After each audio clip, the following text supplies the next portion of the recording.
ಎಲ್ಲರಿಗೂ ನನ್ನ ನಮಸ್ಕಾರಗಳು. ನಾನು ನಿಮ್ಮ ವೃಂದಾ ಸಂಘ. ಇದು ಭಾನುವಾರದ ಉಪನ್ಯಾಸದ ಸುಸಮಯ.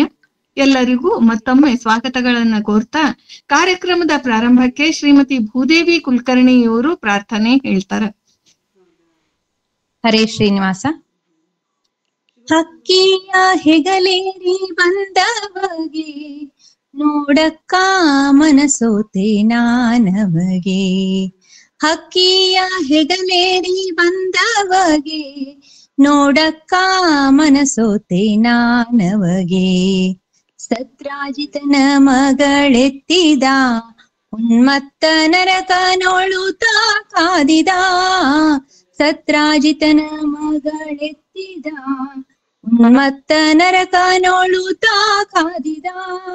ಮತ್ತೆ ಕೆಡಹಿದ ಅವನಂಗವ ಸತಿಗಿಟ್ಟನು ತಾಲಿಂಗನವಾ.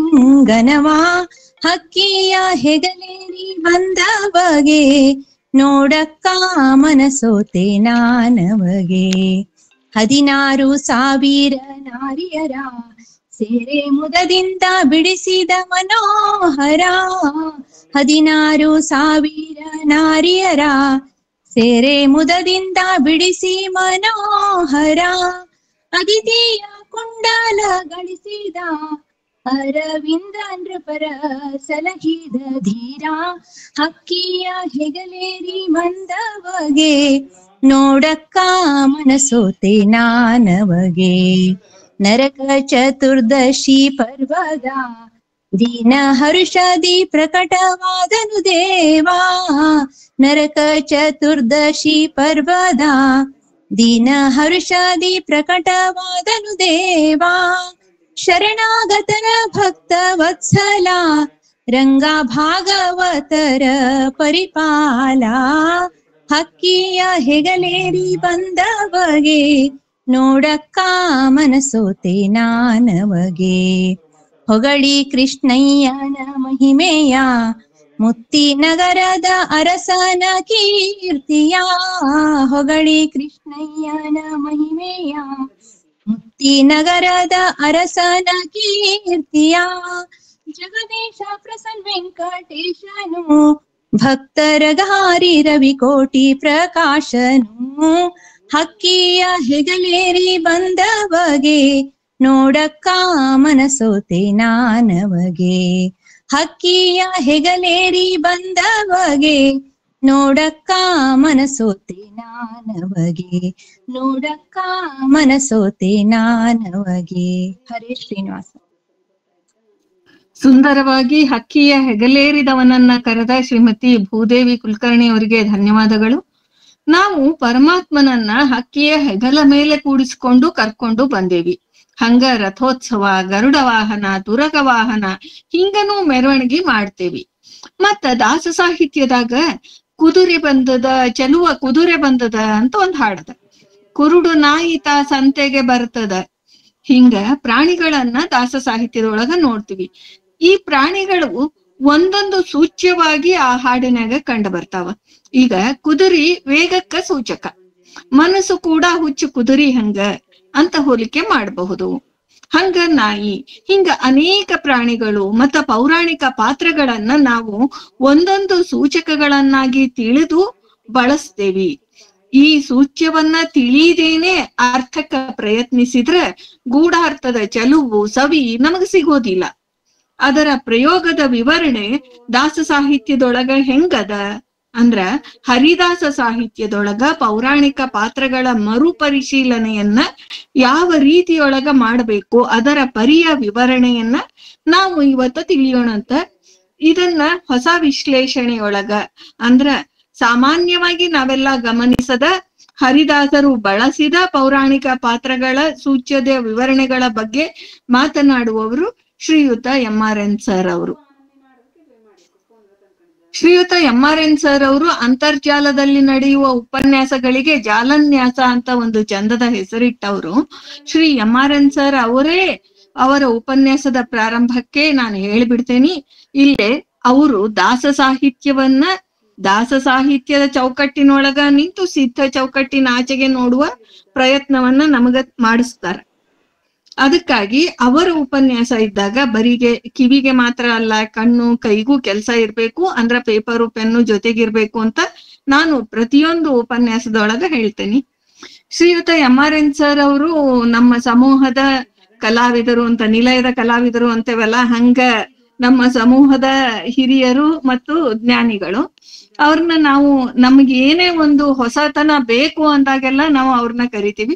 ಅವರು ಪ್ರತಿ ಸರ್ತಿನೂ ನಾವ್ ಏನ್ ಕಲ್ಪನೆ ಮಾಡಿರ್ತೀವೋ ಅದಕ್ಕಿಂತ ವಿಭಿನ್ನವಾದ ವಿಶೇಷವಾದ ಅರ್ಥಗಳನ್ನ ನಮಗ್ ಮಾಡಿಸ್ತಾರೆ. ಅನೇಕ ಬಾರಿ ಹರಿದಾಸ ಸಾಹಿತ್ಯ ಸಮೂಹದೊಳಗ ಮಾತಾಡ್ಯಾರ. ಕಳೆದ ವರ್ಷದೊಳಗ 12/3/23 ದಾಸ ಸಾಹಿತ್ಯದೊಳಗ ಸಾಂತ್ವನ ಅನ್ನೋ ವಿಷಯದ ಮೇಲೆ, 30/4/23 ದಾಸ ಸಾಹಿತ್ಯದಲ್ಲಿ ದಶಾವತಾರ ಅನ್ನೋ ವಿಷಯದ ಮೇಲೆ, ಮತ್ತ ಈ ಹೊಸ ವರ್ಷದೊಳಗ 21/1/24 ಹರಿದಾಸ ಸಾಹಿತ್ಯದೊಳಗ ಅಪರೂಪದ ರೂಪಕ ಚಿಂತನೆಯನ್ನ ಮಾಡ್ಯಾರ. ಅಂದ್ರ ನಮ್ಮ ಸಮೂಹಕ್ಕ ಅವರು ಚಿರಪರಿಚಿತರು, ಅಪರಿಚಿತರಂತೂ ಅಲ್ಲ. ಈ ದಿನ ಮತ್ತೆ 21 ಅವರನ್ನ ಆಹ್ವಾನಿಸೇವಿ. ಶ್ರೀಯುತ ಎಂ.ಆರ್.ಎನ್. ಸರ್ ಅವರು, ಅವ್ರ ಬಗ್ಗೆ ಪರಿಚಯವನ್ನ ನಾವು ಸುಮಾರು ಒಂದು 10-12 ಸರ್ತಿ ಅಂತೂ ಕೇಳೇವಿ. MSc MPhil ಪದವೀಧರರು, ಬೆಂಗಳೂರಿನ ಸರ್ಕಾರಿ ವಿಜ್ಞಾನ ಕಾಲೇಜಿನೊಳಗ ರಾಸಾಯನಿಕ ಶಾಸ್ತ್ರ ಪ್ರಾಧ್ಯಾಪಕರಾಗಿ ನಿವೃತ್ತಿ ಹೊಂದಿ ಪ್ರಸ್ತುತ ಬೆಂಗಳೂರಿನಲ್ಲೇ ವಾಸಿಸ್ತಾರ. ಅವರ ಸಾಧನೆಗಳನ್ನಂತೂ ಬಾಯ್ಪಾಠ ಆಗೋಷ್ಟು ಬಾರಿ ನಾವು ಕೇಳೇವಿ. ಅದಕ್ಕೆ ನೇರವಾಗಿ ಎಂ.ಆರ್.ಎನ್. ಸರ್ಗೆ ಇನ್ನೊಂದ್ಸತಿ ನಮಸ್ಕಾರ ಮಾಡಿ ಸ್ವಾಗತವನ್ನ ಕೋರ್ತಾ ಇವತ್ತಿನ ವಿಷಯದ ಬಗ್ಗೆ ಮಾತಾಡ್ರಿ ಅಂತ ಕೇಳ್ಕೊತೇನೆ.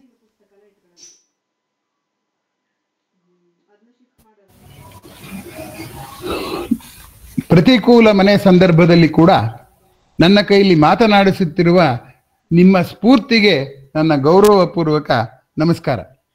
ಆತ್ಮೀಯರೇ, ಕಳೆದ ಬಾರಿ ನಾನು ರೂಪಕ ಚಿಂತನೆ ಹೇಗೆ ದಾಸ ಸಾಹಿತ್ಯದಲ್ಲಿ ಇದೆ ಅಂತ ಹೇಳಿದ್ದೆ. ಆ ರೂಪಕ ಚಿಂತನೆಯ ಸಾಮಗ್ರಿಗಳು ಕೂಡ ಮೂಲತಃ ದಶಾವತಾರ ಮತ್ತು ಭಾಗವತ, ರಾಮಾಯಣ ಮತ್ತು ಮಹಾಭಾರತದ ಮತ್ತೆ ಶ್ರೀಕೃಷ್ಣ ಲೀಲೆಗಳಿಂದ ತೆಗೆದುಕೊಂಡಿದ್ದು ಅಂತ.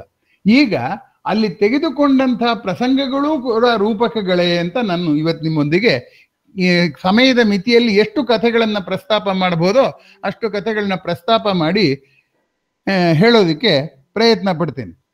ದಾಸ ಸಾಹಿತ್ಯ ಅದನ್ನ ತುಂಬಾ ಚೆನ್ನಾಗಿ ಬಳಕೆ ಮಾಡ್ಕೊಂಡಿದೆ ಅನ್ನುವಂಥದ್ದು ನಿಮಗೆ ಅನಂತರದಲ್ಲಿ ಅದು ಸ್ಪಷ್ಟ ಆಗುತ್ತೆ ಅಂತ ನಾನು ತಿಳ್ಕೊಂಡಿದ್ದೀನಿ. ಈಗ ಒಂದೊಂದು ಹೆಸರು, ಪಾತ್ರದ ಹೆಸರುಗಳನ್ನ ತಗೊಳ್ಳೋಣ. ಪ್ರತಿಯೊಂದು ಪಾತ್ರದ ಹೆಸರು ಕೂಡ ಒಂದು ರೀತಿಯಲ್ಲಿ ಅನ್ವರ್ಥ ನಾಮವೂ ಹೌದು, ಅಂಕಿತ ನಾಮವೂ ಹೌದು. ಈಗ ಉದಾಹರಣೆಗೆ ಪ್ರಹ್ಲಾದ ಅನ್ನೋ ಹೆಸರು ತಗೊಳ್ಳಿ. ಹ್ಲಾದ ಅಂದ್ರೆ ನಗು ಅಂತ, ಅಂದ್ರೆ ಪ್ರಕರ್ಷತಿ, ಹಾಗೆ ವಿಶೇಷವಾದ ನಗುವನು ಪ್ರಹ್ಲಾದ. ಅವರ ಅಪ್ಪ ಹಿರಣ್ಯಕಶಿಪು ಅವನ ಜೀವಮಾನದಲ್ಲೇ ನಗಲಿಲ್ಲ. ಅವನಿಗೆ 4 ಜನ ಮಕ್ಕಳು. ಅವ್ರು 4 ಜನದ ಮಕ್ಕಳು ಹ್ಲಾದ ಅಂತಲೇ ಹೆಸರಿಟ್ಟಿದ್ದ. ಅಂದ್ರೆ ಅವನಿಗೆ ಗೊತ್ತು, ನನ್ನ ಜೀವನದಲ್ಲಿ ನಗದಲ್ಲೇ ಜೀವನ ಹಾಳು ಮಾಡ್ಕೊಂಡಿದ್ದೀನಿ ಅಂತ ಗೊತ್ತು ಅವನಿಗೆ. ಅದಕ್ಕೆ ಮಕ್ಕಳಿಗೆಲ್ಲ ಹ್ಲಾದ ಅಂತ ಹೆಸರಿಟ್ಟಿದ್ದ. ಅದ್ರ ಪೈಕಿ ಪ್ರಹ್ಲಾದ್ನು ಒಬ್ಬ. ಹೀಗೆ ಯಾವಾಗ ಕಥೆ ಹೇಳುವಾಗ ನಾವು ಅನ್ವರ್ಥ ನಾಮವನ್ನು ಅಂಕಿತ ನಾಮವನ್ನಾಗಿಸಿಕೊಳ್ಳುತ್ತೇವೋ ಆಗ ಈ ಕಥೆಯ ಉದ್ದೇಶ ಬೇರೆ ಅನ್ನುವಂಥ ಅನುಮಾನ ನಮಗೆ ಬರಬೇಕಾಗತ್ತೆ. ಸೊ ಇಲ್ಲೇ ಸಾಮಾನ್ಯಕ್ಕೆ ರಾಮಕೃಷ್ಣ ಗೋವಿಂದ ಅಂತ ಇರ್ತೀವಿ. ಆದ್ರೆ ಆಸೆ ಅಂತ ಒಂದು ಪಾತ್ರ, ಕೋಪ ಅಂತ ಒಂದು ಪಾತ್ರ ಇಟ್ಟು ಯಾರು ಕಥೆ ಬರೆದ್ರೆ, ನಾಟಕ ಬರೆದ್ರೆ ಅವರು ಕಥೆ ಹೇಳೋಕ್ ಹೊರಟಿಲ್ಲ, ಮನುಷ್ಯನ ಸ್ವಭಾವವನ್ನ ಚಿತ್ರೀಕರಿಸೋಕೆ ಹೊರಟಿದ್ದಾರೆ ಅಥವಾ ಚಿತ್ರಕವಾಗಿ ವಿವರಿಸೋಕೆ ಹೊರಟಿದ್ದಾರೆ ಅಂತ ನಾವು ಅರ್ಥ ಮಾಡ್ಕೋಬೇಕಾಗತ್ತೆ ಅನ್ನುವಂಥದ್ದು ನಾನು ಮೊದಲನೇದಾಗಿ ನಿಮ್ಮಲ್ಲಿಗೆ ಮಾಡಿಕೊಳ್ಳುವಂತ ಅರಿಕೆ. ಎರಡನೇ ಅಂಶ ಏನಪ್ಪಾ ಅಂದ್ರೆ, ಪೌರಾಣಿಕ ಪ್ರಸಂಗಗಳನ್ನ ತರ್ಕದಲ್ಲಿ ವಿವರಿಸಿ ಅದು ತಾರ್ಕಿಕವಲ್ಲ ಅಂತ ವಾದ ಮಾಡುವಂಥವ್ರಿದ್ದಾರೆ. ಪೌರಾಣಿಕ ಪ್ರಸಂಗಗಳಿರೋದು ತರ್ಕದ ಕತ್ತಿಯಿಂದ ಕತ್ತರಿಸುವ ಸಲುವಾಗಿ ಅಲ್ಲ, ಮನುಷ್ಯನ ಬದುಕಿಗೆ ಆದರ್ಶಗಳನ್ನ ನಮಗೆ ನೆನಪಿಸುವ ಸಲುವಾಗಿದೆ. ಯಾವುದೇ ಒಂದು ಆದರ್ಶ ತಗೊಂಡ್ರು, ನಾವು ಇವತ್ತು ಯಾವುದೇ ದೇವ್ರ ಹೆಸರು ತಗೊಂಡ್ರು ಅದರಲ್ಲಿ ನಮ್ಮ ಬದುಕಿನ ಆದರ್ಶ ಇದೆ. ಶಿವ ಅಂದ್ರೆ ಮಂಗಳವನ್ನುಂಟು ಮಾಡೋನು ಅಂತ, ಒಳ್ಳೆಯದನ್ನುಂಟು ಮಾಡೋನು ಅಂತ. ಅವನ ಹೆಂಡತಿ ಸರ್ವ ಮಂಗಳೆ, ಎಲ್ಲರಿಗೂ ಮಂಗಳವನ್ನುಂಟು ಮಾಡೋಳು ಅಂತ. ಹೀಗಾಗಿ ಇಲ್ಲಿ ಪ್ರಶ್ನೆ ಬರೋದೇನಪ್ಪಾ ಅಂತಂದ್ರೆ, ನಾವು ಶಿವ ಅಂತ ಕತೆ ಓದ್ಕೊಂಡು ಮುಂದಕ್ಕೆ ಹೊಟ್ಟೋಗ್ಬಿಟ್ರೆ ಒಳ್ಳೇದ್ ಮಾಡೋನ್ ಕಥೆ ಇದು ಅಂತ ಅನ್ನೋದು ನಮ್ಗೆ ಮರ್ತು ಹೋಗುತ್ತೆ. ಆ ದೃಷ್ಟಿಯಿಂದ ಹೆಸರು ಕೂಡ ತುಂಬಾ ಮುಖ್ಯವಾಗಿ ಇರಬೇಕಾಗತ್ತೆ ಅನ್ನೋದನ್ನ ನಾನು ನಿಮ್ಮ ಮುಂದೆ ಹೇಳೋದಕ್ಕೆ ಇಷ್ಟಪಡ್ತೇನೆ. ನಾವು ಬದುಕೋದಕ್ಕೆ ಏನ್ ಬೇಕು ಅಂದ್ರೆ ಅನ್ನ ಬೇಕು ಅಂತ ಒಂದು ಸಣ್ಣ ಮಗು ಕೂಡ ಹೇಳುತ್ತೆ. ಉಪವಾಸ ಇದ್ರೆ ಏನು ನೆನಪಿಗೆ ಬರಲ್ಲ, ನಿದ್ದೆಗಳು ಬಾರವು, ಬುದ್ಧಿಗಳು ತಿಳಿಯವು, ಮುದ್ದಿನ ಮಾತು ಸೊಗಸದು, ಬೋನದ ಮುದ್ದೆ ತಪ್ಪಿದರೆ ಸರ್ವಜ್ಞ ಅಂತ. ಅನ್ನ ಬಿಟ್ರೆ ಮುಂದೆ ಯಾವ್ದು ಬೇಕು ಅಂದ್ರೆ ಬಹಳ ಜನ ಹೇಳೋದು ಹಣ, ಅಧಿಕಾರ ಇತ್ಯಾದಿ ಇತ್ಯಾದಿ. ಆದರೆ ಮನುಷ್ಯ ನಾನು ಬದುಕಿದ್ದು ಸಾರ್ಥಕವಾಯ್ತು ಅನ್ನೋ ಸಂತೃಪ್ತಿ ಬೇಕು ಅನ್ನೋರು ಕೆಲವೇ ಜನ. ಆದ್ದರಿಂದ ಅನ್ನದ ಅನಂತರದ ಅಗತ್ಯ ವಾಸ್ತವವಾಗಿ ಆದರ್ಶ. ಆದರೆ ಮನೆಯಲ್ಲಾಗಲಿ, ಶಾಲೆಯಲ್ಲಾಗಲಿ, ಸಾಮಾನ್ಯ ಸಂಭಾಷಣೆಯಲ್ಲಾಗಲಿ ಆದರ್ಶಗಳ ಚರ್ಚೆ ಈಚೆಗೆ ತುಂಬಾ ಕಡಿಮೆ ಆಗ್ಬಿಟ್ಟಿದೆ. ಯಾಕೆ ಕಡಿಮೆ ಆಗಿದೆ ಅಂದ್ರೆ ಅನ್ನದ ಚರ್ಚೆ, ಸುಖದ ಚರ್ಚೆ, ಹಣ ಗಳಿಕೆಯ ಚರ್ಚೆ, ಆಸ್ತಿಯ ಚರ್ಚೆ, ಮಳೆ ಹನಿ ಬರೋ ಚರ್ಚೆ, ಹೀಗೆ ಎಲ್ಲ ಚರ್ಚೆಗಳು ಕೂಡ ಆದರ್ಶದ ಮೇಲೆ ದಾಳಿ ಮಾಡಿದೆ. ಆದ್ದರಿಂದ ಆದರ್ಶಗಳು ನಮಗೆ ನೆನಪಿಗೆ ಬರ್ತಾ ಇಲ್ಲ. ಹಿಂದೆ ಏನ್ ಮಾಡೋರು, ಮಕ್ಕಳಿಗೆ ಹೆಸರಿಡುವಾಗ ದೇವ್ರ ಹೆಸರಿಡೋರು. ಯಾಕೆ ಅಂದ್ರೆ ಆ ದೇವ್ರ ಹೆಸರು ಹೇಳುವಾಗ ನಮ್ಗೆ ಆ ಆದರ್ಶ ನೆನಪಾಗ್ಲಿ, ನಾವು ಹಾಗೆ ವರ್ತಿಸ್ಬೇಕು, ಆ ವ್ಯಕ್ತಿಯು ಹಾಗೆ ವರ್ತಿಸ್ಬೇಕು ಅಂತ ಹೆಸರಿಡ್ತಾ ಇದ್ರು. ಆಮೇಲೆ ಆ ದೇವರನ್ನ ಬಿಟ್ರು. ನಮ್ಮ ತಾತನ್ಗೆ ವೆಂಕಟರಂಗಪ್ಪ ಅಂತ ಇಟ್ಟಿದ್ರು, ನಾನು ವೆಂಕಟರಂಗಪ್ಪ ಅಂತ ಇಡ್ತೀನಿ ಅಂತ ಹೆಸರು ಹೇಳೋರು. ಅವಾಗ್ಲೂ ಏನು ತೊಂದರೆ ಆಗ್ಲಿಲ್ಲ, ಯಾಕೆಂದ್ರೆ ಆ ತಾತಂಗೆ ಇಟ್ಟಿದ್ದು ದೇವ್ರ ಹೆಸರು. ಹಾಗಾಗಿ ದೇವ್ರ ಹೆಸರುಗಳು ಮುಂದುವರಿತಾ ಬಂದ್ವು. ಆದರೆ ಈಚಿನ ದಿನಗಳಲ್ಲಿ ನಿಮಗೆ ಗೊತ್ತಿರೋ ಹಾಗೆ ಮಕ್ಕಳಿಗೆ ಹಿರಿಯರ ನೆನಪು ಬೇಕಿಲ್ಲ, ದೇವರ ನೆನಪು ಬೇಕಿಲ್ಲ. ಶೀತಲ್ ಅಂತ ನೆಗಡಿ ಹೆಸರು ಹೆಸರು ಇಡ್ತಾರೆ ಹೊರತು ವರುಣ್ ಅಂತ ಹೆಸರು ಇಡೋದಿಲ್ಲ. ಅದು ಬೇರೆ ಮಾತು. ನಾನು ಇಡೋರನ್ನ ನಾನು ಅಣಕಿಸ್ಕೋತಿದ್ದೀನಿ ಅಂತ ಭಾವಿಸಬಾರದು. ಆದರೆ ಪೌರಾಣಿಕ ಪ್ರಸಂಗಗಳಲ್ಲಿ ಬರುವ ಹೆಸರುಗಳಿಂದ ಹಿಡಿದು ಪ್ರತಿಯೊಂದನ್ನು ಬೇರೆ ದೃಷ್ಟಿಯಿಂದ ನೋಡುವ ಅಗತ್ಯ ಇದೆ ಅನ್ನೋದು ಮೊದಲನೇ ಸೂಚನೆ. ಎರಡನೇ ಸೂಚನೆ ಏನಂದ್ರೆ, ಅದು ಗೊತ್ತಾಗದೆ ಹೋದರೆ, ಮೊದಲನೇ ಹೆಸರಿನ ಅರ್ಥ ಗೊತ್ತಾಗದೆ ಹೋದರೆ ಆಗ ಇಡೀ ಕಥೆಯನ್ನ ಬೇರೆಯಾಗಿ ಅರ್ಥ ಮಾಡೋ ಅಪಾಯ ಇದೆ. ಆ ದೃಷ್ಟಿಯಿಂದ ನಾನು ಇಲ್ಲಿ ಕೆಲವು ಕಥೆಗಳನ್ನು ಕಾಲದ ಮಿತಿಯಿಂದ ಕೆಲವು ಕಥೆಗಳನ್ನ ನಿಮ್ಮ ಮುಂದೆ ಪ್ರಸ್ತಾಪ ಮಾಡಿ ಅದನ್ನ ರೂಪಕವಾಗಿ ನೋಡಿ ಅದು ಜೀವನಕ್ಕೆ ಆದರ್ಶವನ್ನು ಒದಗಿಸುತ್ತೆ ಅನ್ನುವಂಥದ್ದನ್ನು ಹೇಳೋದಕ್ಕೆ ಪ್ರಯತ್ನ ಪಡ್ತೇನೆ. ಅದು ಮುಂದಿನ ಭಾಗವಾಗಿ ನೀವು ಅದರ ಮುಂದಿನ ಭಾಗವಾಗಿ ಬೇರೆ ಪ್ರಸಂಗಗಳನ್ನು ಅರ್ಥ ಮಾಡಿಕೊಳ್ಳುವುದಕ್ಕೆ ಪ್ರಯತ್ನ ಪಡಬೇಕು ಅಂತ ನಿಮಗೆ ಮನವಿ ಮಾಡ್ಕೋತೀನಿ. ಅರ್ಥ ಮಾಡ್ಕೊಳ್ಳೋಕೆ ಆಗದೇಲೆ ನಂಗಿಲ್ಲ ಇಂಥ ಕಥೆಗಳ ಬಗ್ಗೆ ಬೇಕು ಅಂತ ನೀವು ಕಳಿಸಿದ್ರೆ ಆ ಪಟ್ಟಿ ಉದ್ದ ಆದ್ರೆ ಅದನ್ನೇ ಇನ್ನೊಂದು ಜಾಲನ್ಯಾಸದಲ್ಲಿ ನಿಮ್ಮೊಂದಿಗೆ ಚರ್ಚೆ ಮಾಡೋದಕ್ಕೆ ನಾನು ಖಂಡಿತ ಸಿದ್ಧ ಇದ್ದೀನಿ. ಹೀಗಾಗಿ ನಮ್ಮಲ್ಲಿ ಧರ್ಮ, ಅರ್ಥ, ಕಾಮ, ಮೋಕ್ಷ ಅಂತಿದೆಯಲ್ಲ, ಈಗ ಧರ್ಮ ಹಿಂದಕ್ಕೆ ಹೊಟ್ಟೋಗಿದೆ, ಅರ್ಥ, ಕಾಮ ಎರಡು ಇದೆ. ಆ ಧರ್ಮ ಯಾವಾಗ ಹಿಂದಕ್ಕೆ ಹೋಗಿದೆಯೋ ಅದ್ರ ಚರ್ಚೆನೂ ಹಿಂದಕ್ಕೆ ಹೋಗಿದೆ. ಹೀಗಾಗಿ ನಮಗೆ ಪೌರಾಣಿಕ ಕಥೆಗಳನ್ನ ಧರ್ಮದ ದೃಷ್ಟಿಯಿಂದ ನೋಡೋಕೆ ಕಷ್ಟ ಆಗ್ತಾ ಇದೆ. ನಾವೇನಿದ್ರು ಒಂದು ಘಟನೆಯಾಗಿ ನೋಡ್ತೀವಿ. ನಾವು ನಮ್ಮ ಮಕ್ಕಳಿಗೆ ದೇವ್ರ ಕಥೆನೇ ಹೇಳ್ತೀವಿ ಅಂತ ಇಟ್ಕೊಳ್ಳೋಣ. ಹೇಳಿದ್ರೂ ಕೂಡ ಕೆಲಸ ಆಗೋದಿಲ್ಲ ಅನ್ನೋದಕ್ಕೆ ಇವಾಗ ನಾನು ಮೊದಲು ಆಯ್ಕೆ ಮಾಡಿಕೊಳ್ಳುವಂಥ ಕತೆ ಗಜೇಂದ್ರ ಮೋಕ್ಷದ ಕಥೆ. ಗಜ ಅಂದ್ರೆ ಆನೆ. ಒಂದು ಆನೆ ಇತ್ತು. ಅದು ವಿಷ್ಣುವಿನ ಭಕ್ತ. ದಿನ ಹೋಗಿ ಒಂದು ತಾವರೆ ಹೂವನ್ನ ಕಿತ್ಕೊಂಡ್ಬಂದು ದೇವರಿಗೆ ಪೂಜೆ ಮಾಡ್ತಾ ಇತ್ತು. ಪ್ರತಿದಿನ ಹಾಗೆ ಮಾಡ್ತಾ ಇರುವಾಗ ಅದಕ್ಕೆ ಒಂದು ದಿವಸ ಒಂದು ಮೊಸಳೆ ಅದರ ಕಾಲು ಹಿಡಿದ್ಬಿಡ್ತು. ಆಗ ದೇವರ ಧ್ಯಾನ ಮಾಡಿದಾಗ ಏನಾಯ್ತು ಅಂದ್ರೆ ದೇವರು ತನ್ನ ಚಕ್ರದಿಂದ ಆ ಮೊಸಳೆಯನ್ನು ಸಾಯಿಸಿದ ಅನ್ನುವಂಥ ಕತೆ. ಈ ಕಥೆಯನ್ನ ನಾವು ಮಕ್ಕಳಿಗೆ ಹೀಗೆ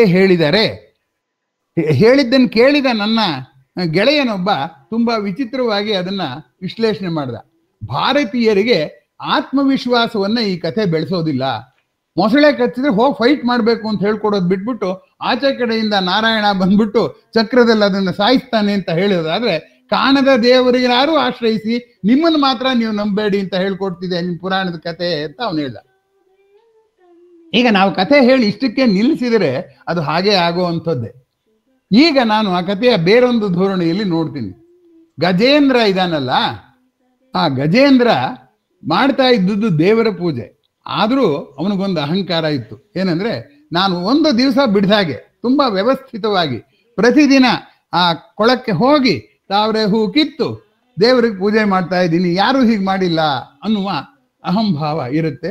ಇದನ್ನ ಸಾತ್ವಿಕ ಅಹಂಕಾರ ಅಂತ ಕರೀತಾರೆ. ಸೊ ಆನೆಗೇನಿತ್ತು? ಸಾತ್ವಿಕ ಅಹಂಕಾರ ಇತ್ತು.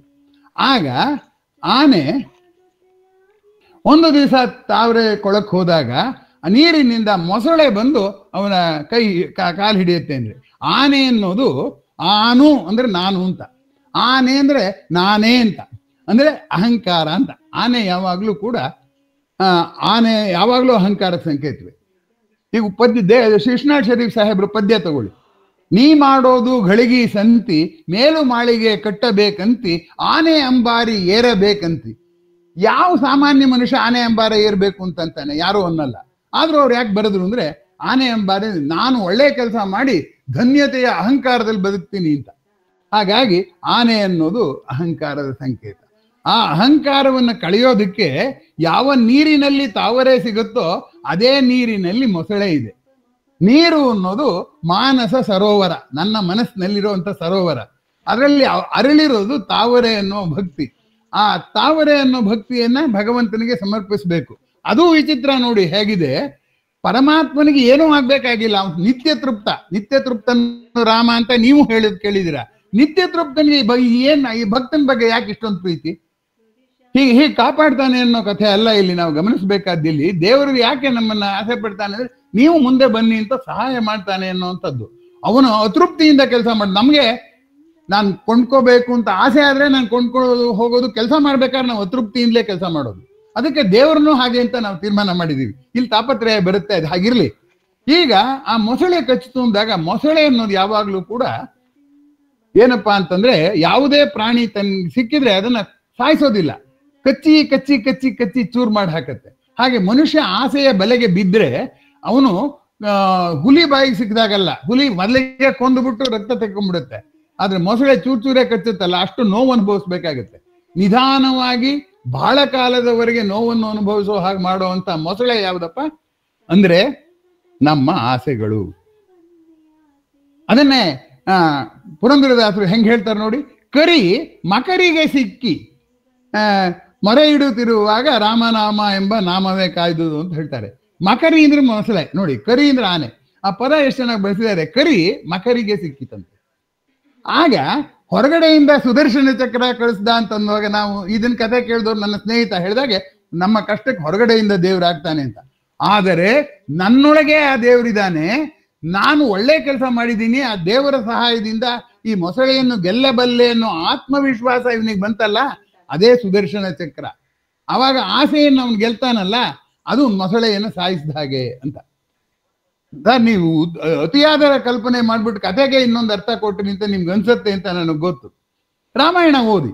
ರಾಮಾಯಣದಲ್ಲಿ ರಾಮ ರಾವಣನ ಜೊತೆಲಿ ಹೋರಾಡ್ತಾ ಇರ್ಬೇಕಾದ್ರೆ ಅದು ಯಾವುದೋ ಒಂದು ಹಂತದಲ್ಲಿ ಅವನಿಗೆ ಒಂದು ರೀತಿಯ ವಿಸ್ಮೃತಿ ಬಂದು ಅಕಸ್ಮಾತ್ ನಾನೇನಾದ್ರು ಸೋತೋದ್ರೆ, ಹೆಣ್ಣನ್ನ ಕದ್ದೋನ್ ಗೆದ್ದ ಅಂತ ಆದ್ರೆ ಇನ್ನು ಮುಂದೆ ಎಲ್ಲರೂ ಈ ಕೆಲಸಕ್ಕೆ ಪ್ರಾರಂಭ ಮಾಡ್ತಾರಲ್ಲ, ನಾ ಧರ್ಮದ ಹೆಸರಲ್ಲಿ ಹೊರಟಿದ್ದೀನಿ, ಅವನ್ ರಾಕ್ಷಸ ನೋಡಿದ್ರೆ ಪ್ರಬಲವಾಗಿದ್ದಾನೆ, ನಾನು ಗೆಲ್ಲಕ್ಕಾಗದೆ ಇದ್ರೆ ಏನ್ ಗತಿ ಅನ್ನೋಂಥದ್ದು ಒಳುಕು ಬಂತು. ಆ ತಕ್ಷಣ ಅವನ ಬಳಿಗೆ ಅಗಸ್ತ್ಯರು ಬಂದು ಆದಿತ್ಯ ಹೃದಯ ಅಂತ ಒಂಥರ ಹೇಳ್ಕೊಟ್ರು. ನೀನು ಸೂರ್ಯವಂಶದವನ್ ಕಣೆಯ, ಸೂರ್ಯವಂಶ, ಸೂರ್ಯ ಹೇಗೆ ಅಜರಾಮರವಾಗಿರ್ತಾನೋ ಮೌಲ್ಯ ಅಜರಾಮರವಾಗಿರುತ್ತೆ. ಅವನು ಎಷ್ಟು ಶಕ್ತಿಶಾಲಿಯೋ ಆಗಿರ್ಲಿ, ಆದ್ರೆ ಅವನು ಸೂರ್ಯನ ಹಾಗೆ ಶಾಶ್ವತ ಅಲ್ಲ. ಆದ್ರಿಂದ ನೀನು ಮನುಷ್ಯ ಅಂತ ಅನ್ಕೋಬೇಡ, ನಾನು ಸತ್ಯದ ಪರವಾಗಿ ಹೋರಾಡ್ತಿದ್ದೀನಿ ಅಂತ ಅನ್ಬಿಟ್ಟು ಆದಿತ್ಯ ಹೃದಯ ಹೇಳು, ಆಗ ರಾವಣನ್ ಸೋಲಿಸ್ತೀಯ ಅಂದಾಗ ರಾಮ ರಾವಣನನ್ನು ಸೋಲಿಸ್ದ ಅಂತ ಆ ರಾಮಾಯಣದಲ್ಲಿ ಬರುತ್ತೆ. ಹಾಗಿದ್ಮೇಲೆ ಇಲ್ಲಿ ಕೂಡ ಹೊರಗಡೆಯಿಂದ ಸುದರ್ಶನ ಚಕ್ರದಿಂದ ಒಂದು ಮೊಸಳೆನ ಸಾಯಿಸ್ಬಿಟ್ಟ, ಒಂದು ಆನೆಯನ್ನು ಉಳಿಸ್ಬಿಟ್ಟ ಅಂತ ಕತೆ ಹೇಳಿದ್ರೆ, ನಮ್ಮ ಮನಸ್ಸಿನಲ್ಲಿ ಯಾವ ಮನಸ್ಸಿನಲ್ಲಿ ಭಕ್ತಿಯ ತಾವರೆ ಬೆಳೆಯುತ್ತೋ ಅದೇ ಮನಸ್ಸಿನಲ್ಲಿ ಆಸೆಯ ಮೊಸಳೆಯೂ ಇರುತ್ತೆ ಅನ್ನೋದು ಮಕ್ಕಳಿಗೆ ಎಲ್ಲ ಅರ್ಥ ಆಗುತ್ತೆ ಹೇಳಿ. ನಾವು ಇದನ್ನ ರೂಪಕವಾಗಿ ನೋಡುವಾಗ ಯಥಾರ್ಥಕ್ಕಿಂತ ಹೆಚ್ಚಿಗೆ ಮೂಲ ಆಶಯದ ಕಡೆಗೆ ನಾವು ಗಮನ ಕೊಡಬೇಕು ಅನ್ನೋವಂಥದ್ದು ಇದೆಯಲ್ಲ, ಅದು ಈ ಪುರಾಣದ ಕಥೆಗಳ ತುಂಬಾ ಮುಖ್ಯವಾದಂಥ ಸಂಗತಿ. ನಾವು ಮಕ್ಕಳಿಗೆ ಆ ಸಂಗತಿಯನ್ನು ಹೇಳಿದಾಗ ಅವ್ರಿಗೆ ರಾಮನಿಗೆ ಅಗಸ್ತ್ಯರು ಆದಿತ್ಯ ಹೃದಯ ಹೇಳ್ಕೊಟ್ಟಾಗ ಆಗತ್ಯ ಹೊರತು ಕಾಪಾಡ್ತು ಅಂತಂದ್ರೆ ಬಿಡು ನಾನು ಇರ್ತೀನಿ, ಅವಾಗ ನಂಗೇನಾದ್ರು ಕಷ್ಟ ಬಂದ್ರೆ ವಿಷ್ಣು ಸುದರ್ಶನ ಚಕ್ರದಲ್ಲಿ ಕಾಪಾಡ್ತಾನೆ ಅಂತ ಅನ್ನುವ ಅರ್ಥ ಏನಾದರೂ ಬಂದರೆ ಆಗಬಹುದಾದ ಅಪಾಯ ಈಗಾಗಲೇ ಅನೇಕರಿಗೆ ಆಗಿದೆ ಅಂತ ನಾನು ಹೇಳಿದ್ರೆ ನನ್ನ ಮೇಲೆ ನಿಮಗೆ ಕೋಪ ಬರಲ್ಲ ಅಂತ ತಿಳ್ಕೊಂಡಿದ್ದೀನಿ. ಆತ್ಮೀಯರೇ, ಇಡೀ ಕಥೆಯಲ್ಲಿ ಆನೆ, ಗಜೇಂದ್ರ, ಮೊಸಳೆ, ಅದು ಅವರ ಪ್ರಸಂಗ ಇಷ್ಟರ ಮಟ್ಟಿಗೆ ಹೀಗಿದೆ ಅನ್ನೋದ್ರಿಂದ ಈ ರೀತಿ ನೋಡುವಂತಹ ಒಂದು ಪರಿಕಲ್ಪನೆ ಇದೆಯಲ್ಲ, ಇದನ್ನ ರೂಪಕ ಚಿಂತನೆ ಅಂತ ಕರಿತೀವಿ. ಈಗ ಮುಂದಿನದಕ್ಕೆ ಹೋಗೋಣ. ಸಮುದ್ರ ಮಥನದ ಕಥೆ. ಆ ಸಮುದ್ರ ಮಥನದ ಕಥೆನಂತೂ ಅನೇಕ ಜನರ ಬೆಟ್ಟದಲ್ಲಿ ಎಲ್ಲಾರು ಸಮುದ್ರ ಕಡಿಯಕ್ಕಾಗತ್ತೆ, ಹಾವನ್ನ ಹಗ್ಗ ಮಾಡೋಕ್ಕಾಗತ್ತೆ ಅಂತ ತರ್ಕದಲ್ಲಿ ಕತ್ತರಿಸಿ ಬಿಸಾಕ್ತಾರೆ. ಆದರೆ ಒಂದಂಶ ನೋಡಿ, ಆ ಸಮುದ್ರ ಮಥನದ ಕಥೆಯನ್ನ ರೂಪಕವಾಗಿ ಮಾಡಿ ಎಷ್ಟು ಜನ ಎಷ್ಟು ರೀತಿಯಲ್ಲಿ ಬಳಸಿದ್ದಾರೆ. ಇಬ್ಬರು ಬೇರೆ ಬೇರೆ ಅಭಿಪ್ರಾಯ ಇರೋರು, ಇಬ್ಬರ ಅಭಿಪ್ರಾಯದಲ್ಲಿ ಯಾವುದು ಸರಿ ಅಂತ ಮಾಡೋದು ವಿಚಾರ ಮಂಥನ. ವಿಚಾರ ಮಂಥನವನ್ನ ಸಮುದ್ರ ಮಂಥನ ಅಂತ ಅಲ್ಲಿ ವಿವರಿಸಿದ್ದಾರೆ. ಆ ವಿಚಾರ ಮಂಥನ ಮಾಡುವಾಗ ಹಾದಿ ತಪ್ಪದೆ ಹೋಗದ ಹಾಗೆ ಒಂದು ಆಸರೆ ಬೇಕು. ಅದಕ್ಕೆ ಕೂರ್ಮಾವತಾರದವ್ರು ಇದ್ದಾರೆ, ಬೆನ್ನಿನಲ್ಲಿ ಹೊರತಾನೆ ಅದನ್ನ. ಅಂದ್ರೆ ಇಬ್ಬರು ಜಗಳ ಕಾಯ್ದ ಹಾಗೆ, ವಾದ ವ್ಯಾಜ್ಯ ಆಗದ ಹಾಗೆ ಮಾಡೋಕ್ಕೊಬ್ಬ ಮೂರನೇವನು ಬೇಕು ಅಂತ ಅದನ್ನ ಸೂಚಿಸುತ್ತೆ. ಆ ಸಮುದ್ರ ಮಥನ ಮಾಡಿದಾಗ ಬಂದದ್ದೇನು? ಮೊದಲು ಬಂದದ್ದೇನು? ಹಾಲಾಹಲ. ಹಾಗೆ ನಾವು ಮಾತಾಡುವಾಗ ನಾವು ಬೇಗ ಕೋಪಿಸ್ಕೊಳ್ಳೋದು ಯಾಕೆಂದ್ರೆ ಮೊದಲು ಸ್ಪಂದಿಸುವುದು ಭಿನ್ನಾಭಿಪ್ರಾಯಕ್ಕೆ. ಹೌದಲ್ವಾ? ಮುಂಗೋಪಿಗಳು ಅಂತಂತೀವಲ್ಲ, ಯಾಕೆ ಅವ್ರು ಮುಂಗೋಪಿಗಳು ಅಂದ್ರೆ ಏಕಾಭಿಪ್ರಾಯವನ್ನು ನಿರೀಕ್ಷಿಸ್ತಾ ಇರ್ತಾರೆ, ಬರೋದು ಭಿನ್ನಾಭಿಪ್ರಾಯ, ಅವಾಗ ಕೋಪ ಬರುತ್ತೆ ಅಷ್ಟೇ. ಅಭಿಪ್ರಾಯ ಭೇದವನ್ನ ನಿಧಾನವಾಗಿ ನಿವಾರಿಸಿಕೊಳ್ಳುವ ಸಹನೆ ಇಲ್ಲ. ಆಗ ಅಂಥ ಸಂದರ್ಭದಲ್ಲಿ ಇಬ್ರು ಸಿಡುಕರಾದರೆ ಅಲ್ಲಿ ಮುಂದೆ ವಾದ ನಿಂತು ಹೋಗುತ್ತೆ. ಅದರಲ್ಲಿ ಯಾರೋ ಒಬ್ಬ ಆ ಕೋಪನ ಸಹಿಸ್ಕೊಂಡ್ಬಿಟ್ರೆ ಆಗ ಏನಾಗುತ್ತೆ, ಅದು ಶಮನ ಆಗಿ ಇದು ಸಮುದ್ರ ಮಥನ ಕಾರ್ಯ ಮುಂದುವರಿಯುತ್ತೆ ಅನ್ನುವಂಥದ್ದು ಗಮನಿಸಬೇಕು. ಆದ್ದರಿಂದ ಎಲ್ಲ ಜಗಳಗಳು ಕದನವಾಗಿಲ್ಲದಿರಲು ಕಾರಣ ಈಗಲೂ ಶಿವರು ಇದ್ದಾರೆ, ಕಹಿಯನ್ನ ಸಹಿಸಿಕೊಳ್ಳುವವರಿದ್ದಾರೆ. ಪ್ರೀತಿ ಅಂದ್ರೆ ಹೊಗಳಿಕೆಯನ್ನು ವಿನಿಮಯ ಮಾಡ್ಕೊಳ್ಳೋದು ಅಂತ ಅನೇಕರು ತಿಳ್ಕೊಂಡಿದ್ದಾರೆ. ಅದಲ್ಲ, ಭಿನ್ನಾಭಿಪ್ರಾಯವನ್ನು ಸಹಿಸಿಕೊಳ್ಳುವುದು ನಿಜವಾದ ಪ್ರೀತಿ. ಅದನ್ನ ಶಿವ ಬಲ್ಲ, ಯಾಕೆಂದ್ರೆ ಅವನ ಹೆಸರೇ ಶಿವ, ಮಂಗಳವನ್ನು ಉಂಟು ಮಾಡುವನು. ಹೀಗಾಗಿ ನಾವು ಸಮುದ್ರ ಮಥನದ ಕಥೆಯನ್ನ ಹೀಗೆ ನೋಡದೆ ಹೋದರೆ ಬರೇ ಅಲ್ಲಿ ಸಮುದ್ರನ ಮಥಿಸಿದ್ರು ಶಿವ ಚಂದ್ರನ ತಲೆ ಮೇಲಿಟ್ಕೊಂಡ ಅಂತ ಅಕ್ಷರಶಃ ನಾವು ಅರ್ಥ ಮಾಡ್ಕೊಂಡ್ರೆ ಸಾಕ್ಷರರಾಗಿ ಆ ಪುರಾಣದ ಕಥೆ ಮೂಲ ಉದ್ದೇಶವೇನೆ ಹೊರಟೋಗುತ್ತೆ. ಆಮೇಲೆ ನೋಡಿ ಮುಂದಕ್ಕೂ ಎಷ್ಟು ಚೆನ್ನಾಗಿದೆ. ಸಮುದ್ರ ಮಥನದಲ್ಲಿ ಸಿಕ್ಕಿದ್ದೇನು? ಲಕ್ಷ್ಮಿ, ಹೆಂಡ, ಚಂದ್ರ, ಇಂಥವೆಲ್ಲ ಸಿಕ್ತು. ಅಂದ್ರೆ ಏನಾಗುತ್ತೆ, ಮನುಷ್ಯನ ಸ್ವಭಾವದಲ್ಲಿ ಒಳ್ಳೆತನೂ ಇದೆ, ಸೌಮ್ಯ ಗುಣನೂ ಇದೆ, ಎಲ್ಲ ಇದೆ. ಮಂಕುತಿಮ್ಮನ ಕಗ್ಗದಲ್ಲಿ DVG ಅವರು ಸುಧೆ ಗರಲ ಸುರೆಗಳ ಅಬ್ದಿಯಲ್ಲಿ ಸೋದರರಂತೆ ಒಂದು ಧನವನ್ನ ಇದು ಹೆಂಡ ಅಲ್ಲ ಅಂತ ಹೇಳೋಕೆ ಯಾರಿಗೆ ಧೈರ್ಯ ಇದೆ ಹೇಳಿ? ಹಣನು ಅನ್ನೋದು ಕೂಡ ಮದವನ್ನುಂಟು ಮಾಡುತ್ತೆ. ಇದು ಮದಿರೆ ಮದವನ್ನುಂಟು ಮಾಡುತ್ತೆ. ಇದು ಲಕ್ಷ್ಮಿಯೂ ಮದವನ್ನುಂಟು ಮಾಡ್ತಾಳೆ. ಹಾಗಾಗಿ ಈ ಲಕ್ಷ್ಮಿ ಅವೆಲ್ಲ ಜೊತೆಯಲ್ಲಿದ್ದು ಅಂದ್ರೆ ಮನುಷ್ಯನಲ್ಲಿರೋ ಎಲ್ಲ ಗುಣಗಳು ಇದೆ ಅಂತ. ಅಮೃತ ಸಿಗ್ಬೇಕಾದ್ರೆ ಏನ್ ಮಾಡ್ಬೇಕಾಗಾರೆ ಎಲ್ಲ ಗುಣಗಳನ್ನು ಸಹಿಸ್ಕೋಬೇಕು. ಆ ಎಲ್ಲ ಗುಣಗಳನ್ನ ಸಹಿಸ್ಕೊಂಡವ್ರಿಗೆ ಅಮೃತ ಸಿಗುತ್ತೆ. ಆದ್ರಿಂದ ನಾವು ವಾದ ಮಾಡಿ ಪರಿಹಾರ ಮಾಡ್ಕೊಳ್ಳೋಷ್ಟು ಸಮಾಧಾನ ನಮ್ಗಿಲ್ಲ. ವಾದ ಮಾಡೋದು ಆಸೆ ಇದೆ, ಗೆಲ್ಲೋ ಆಸೆಗೋಸ್ಕರ ವಾದ ಮಾಡ್ತೀವಿ ಹೊರತು ಕೊನೆಯವರೆಗೂ ಕಾಯೋ ಆಸೆ ಯಾರಿಗೂ ಇಲ್ಲ. ಇದನ್ನೇ ನಮ್ಮ ಅನೇಕ ಪುರಾಣಗಳು ಎಷ್ಟು ಚೆನ್ನಾಗಿ ನೀತಿ ಶ್ಲೋಕಗಳು ಬೆಳೆಸ್ಕೊಳತ್ವೆ ಅಂದ್ರೆ, ಗಜ ಚರ್ಮಾಂಬರವನ್ನು ಹುಟ್ಟ ಶಿವನಿಗೆ ಹಾಲಾಹಲ ಕೊಟ್ರು, ಆದರೆ ಇದು ಕೌಸ್ತುಭ ಮಾಡಿ ಅಲ್ಲ, ಇದು ಎಂಥದ್ದು ಪೀತಾಂಬರವನ್ನು ಗಜ ಚರ್ಮಾಂಬರವನ್ನು ಪೀತಾಂಬರವನ್ನು ಬಿಟ್ಟ ವಿಷ್ಣುವಿಗೆ ಲಕ್ಷ್ಮಿ ಒಲದ್ಲು. ಅದರಿಂದ ನೀವೆಲ್ಲರೂ ಹೋಗ್ಬೇಕಾದ್ರೆ ಚೆನ್ನಾಗಿ ಡ್ರೆಸ್ ಮಾಡ್ಕೊಂಡು ಹೋಗಿ, ಇಲ್ಲಿದ್ರೆ ನಿಮ್ ಕೈಗೆ ಸಿಗೋದು ಕರೆಕ್ಟಾನೆ ಅಂತ ಒಬ್ರು ಬರೆದಿದ್ದಾರೆ. ಇನ್ನೊಬ್ರು ಇನ್ನೂ ಚೆನ್ನಾಗಿ ಬರೆದಿದ್ದಾರೆ. ಏನಂದ್ರೆ ಈಶ್ವರನಿಗೆ ಕೊಟ್ಟಿದ್ದು ಎರಡು, ಒಂದು ಚಂದ್ರ, ಒಂದು ಹಾಲಾಹಲ. ಆದ್ರೆ ಈಶ್ವರ ಹಾಲಾಹಲವನ್ನ ಕಂಠದಲ್ಲಿ ಬಚ್ಚಿಟ್ಕೊಂಡ್ಬಿಟ್ಟು ತಲೆ ಮೇಲೆ ಚಂದ್ರನನ್ನು ಇಟ್ಕೊಂಡು ಬರೆದ. ಹಾಗೆ ಜೆಂಟ್ಲ್ಮನ್, ಸಜ್ಜನ ಅಂದ್ರೆ ಯಾರು ಅಂದ್ರೆ ಬೇರೆಯವರಿಂದ ಸ್ವೀಕರಿಸಿದ ಒಳ್ಳೆಯದನ್ನ ಎಲ್ಲರಿಗೂ ತೋರಿಸಿ ಮೆರೆಯುತ್ತಾನೆ, ದುಡುಕಿಯೋ ಹೇಗೋ ಹೇಳಿದ ಕೆಟ್ಟದ್ದನ್ನ ಕಂಠದಲ್ಲೇ ಇರಿಸ್ಕೋತಾನೆ ಅಂತ ಇನ್ನೊಬ್ರು ಬರೆದ್ರು. ಇದನ್ನ ಹೀಗೆ ಅರ್ಥ ಮಾಡ್ಕೋಬೇಕೇ ಹೊರತು ಮನುಷ್ಯ ಸ್ವಭಾವವನ್ನ ನಿರ್ಗುಣವಾದ ದೇವರು ಪ್ರತಿನಿಧಿಸ್ಲಾರ. ಈಗ ನೋಡಿ, ಇಸ್ಲಾಂ ಧರ್ಮದಲ್ಲಿ ನಿರಾಕಾರ ನಿರ್ಗುಣ ದೇವರಿದ್ದಾನೆ. ಅವ್ರಿಗಲ್ಲಿ ಪುರಾಣ ಇಲ್ಲ. ಪುರಾಣ ಇಲ್ಲದೆ ಇದ್ದಾಗ ಏನಾಗುತ್ತೆ, ಜನಗಳಿಗೆ ಆದರ್ಶ ಹೇಳೋದಕ್ಕೆ ಏನ್ ಮಾಡ್ಬೇಕು ಹೇಳಿ? ದೇವ್ರ ಹೆಸರಿಟ್ಕೊಂಡ್ಬಿಟ್ರೆ ಆದರ್ಶ ಬಂದ್ಬಿಡುತ್ತೆ? ಅವ್ರಿಗೂ ಬಂದಿಲ್ಲ. ಅವರು ಕೂಡ ಮಹಮ್ಮದ್ ಅಂತ ಇಟ್ಟೋನ್ಗೆ ಬಂದಿಲ್ಲ.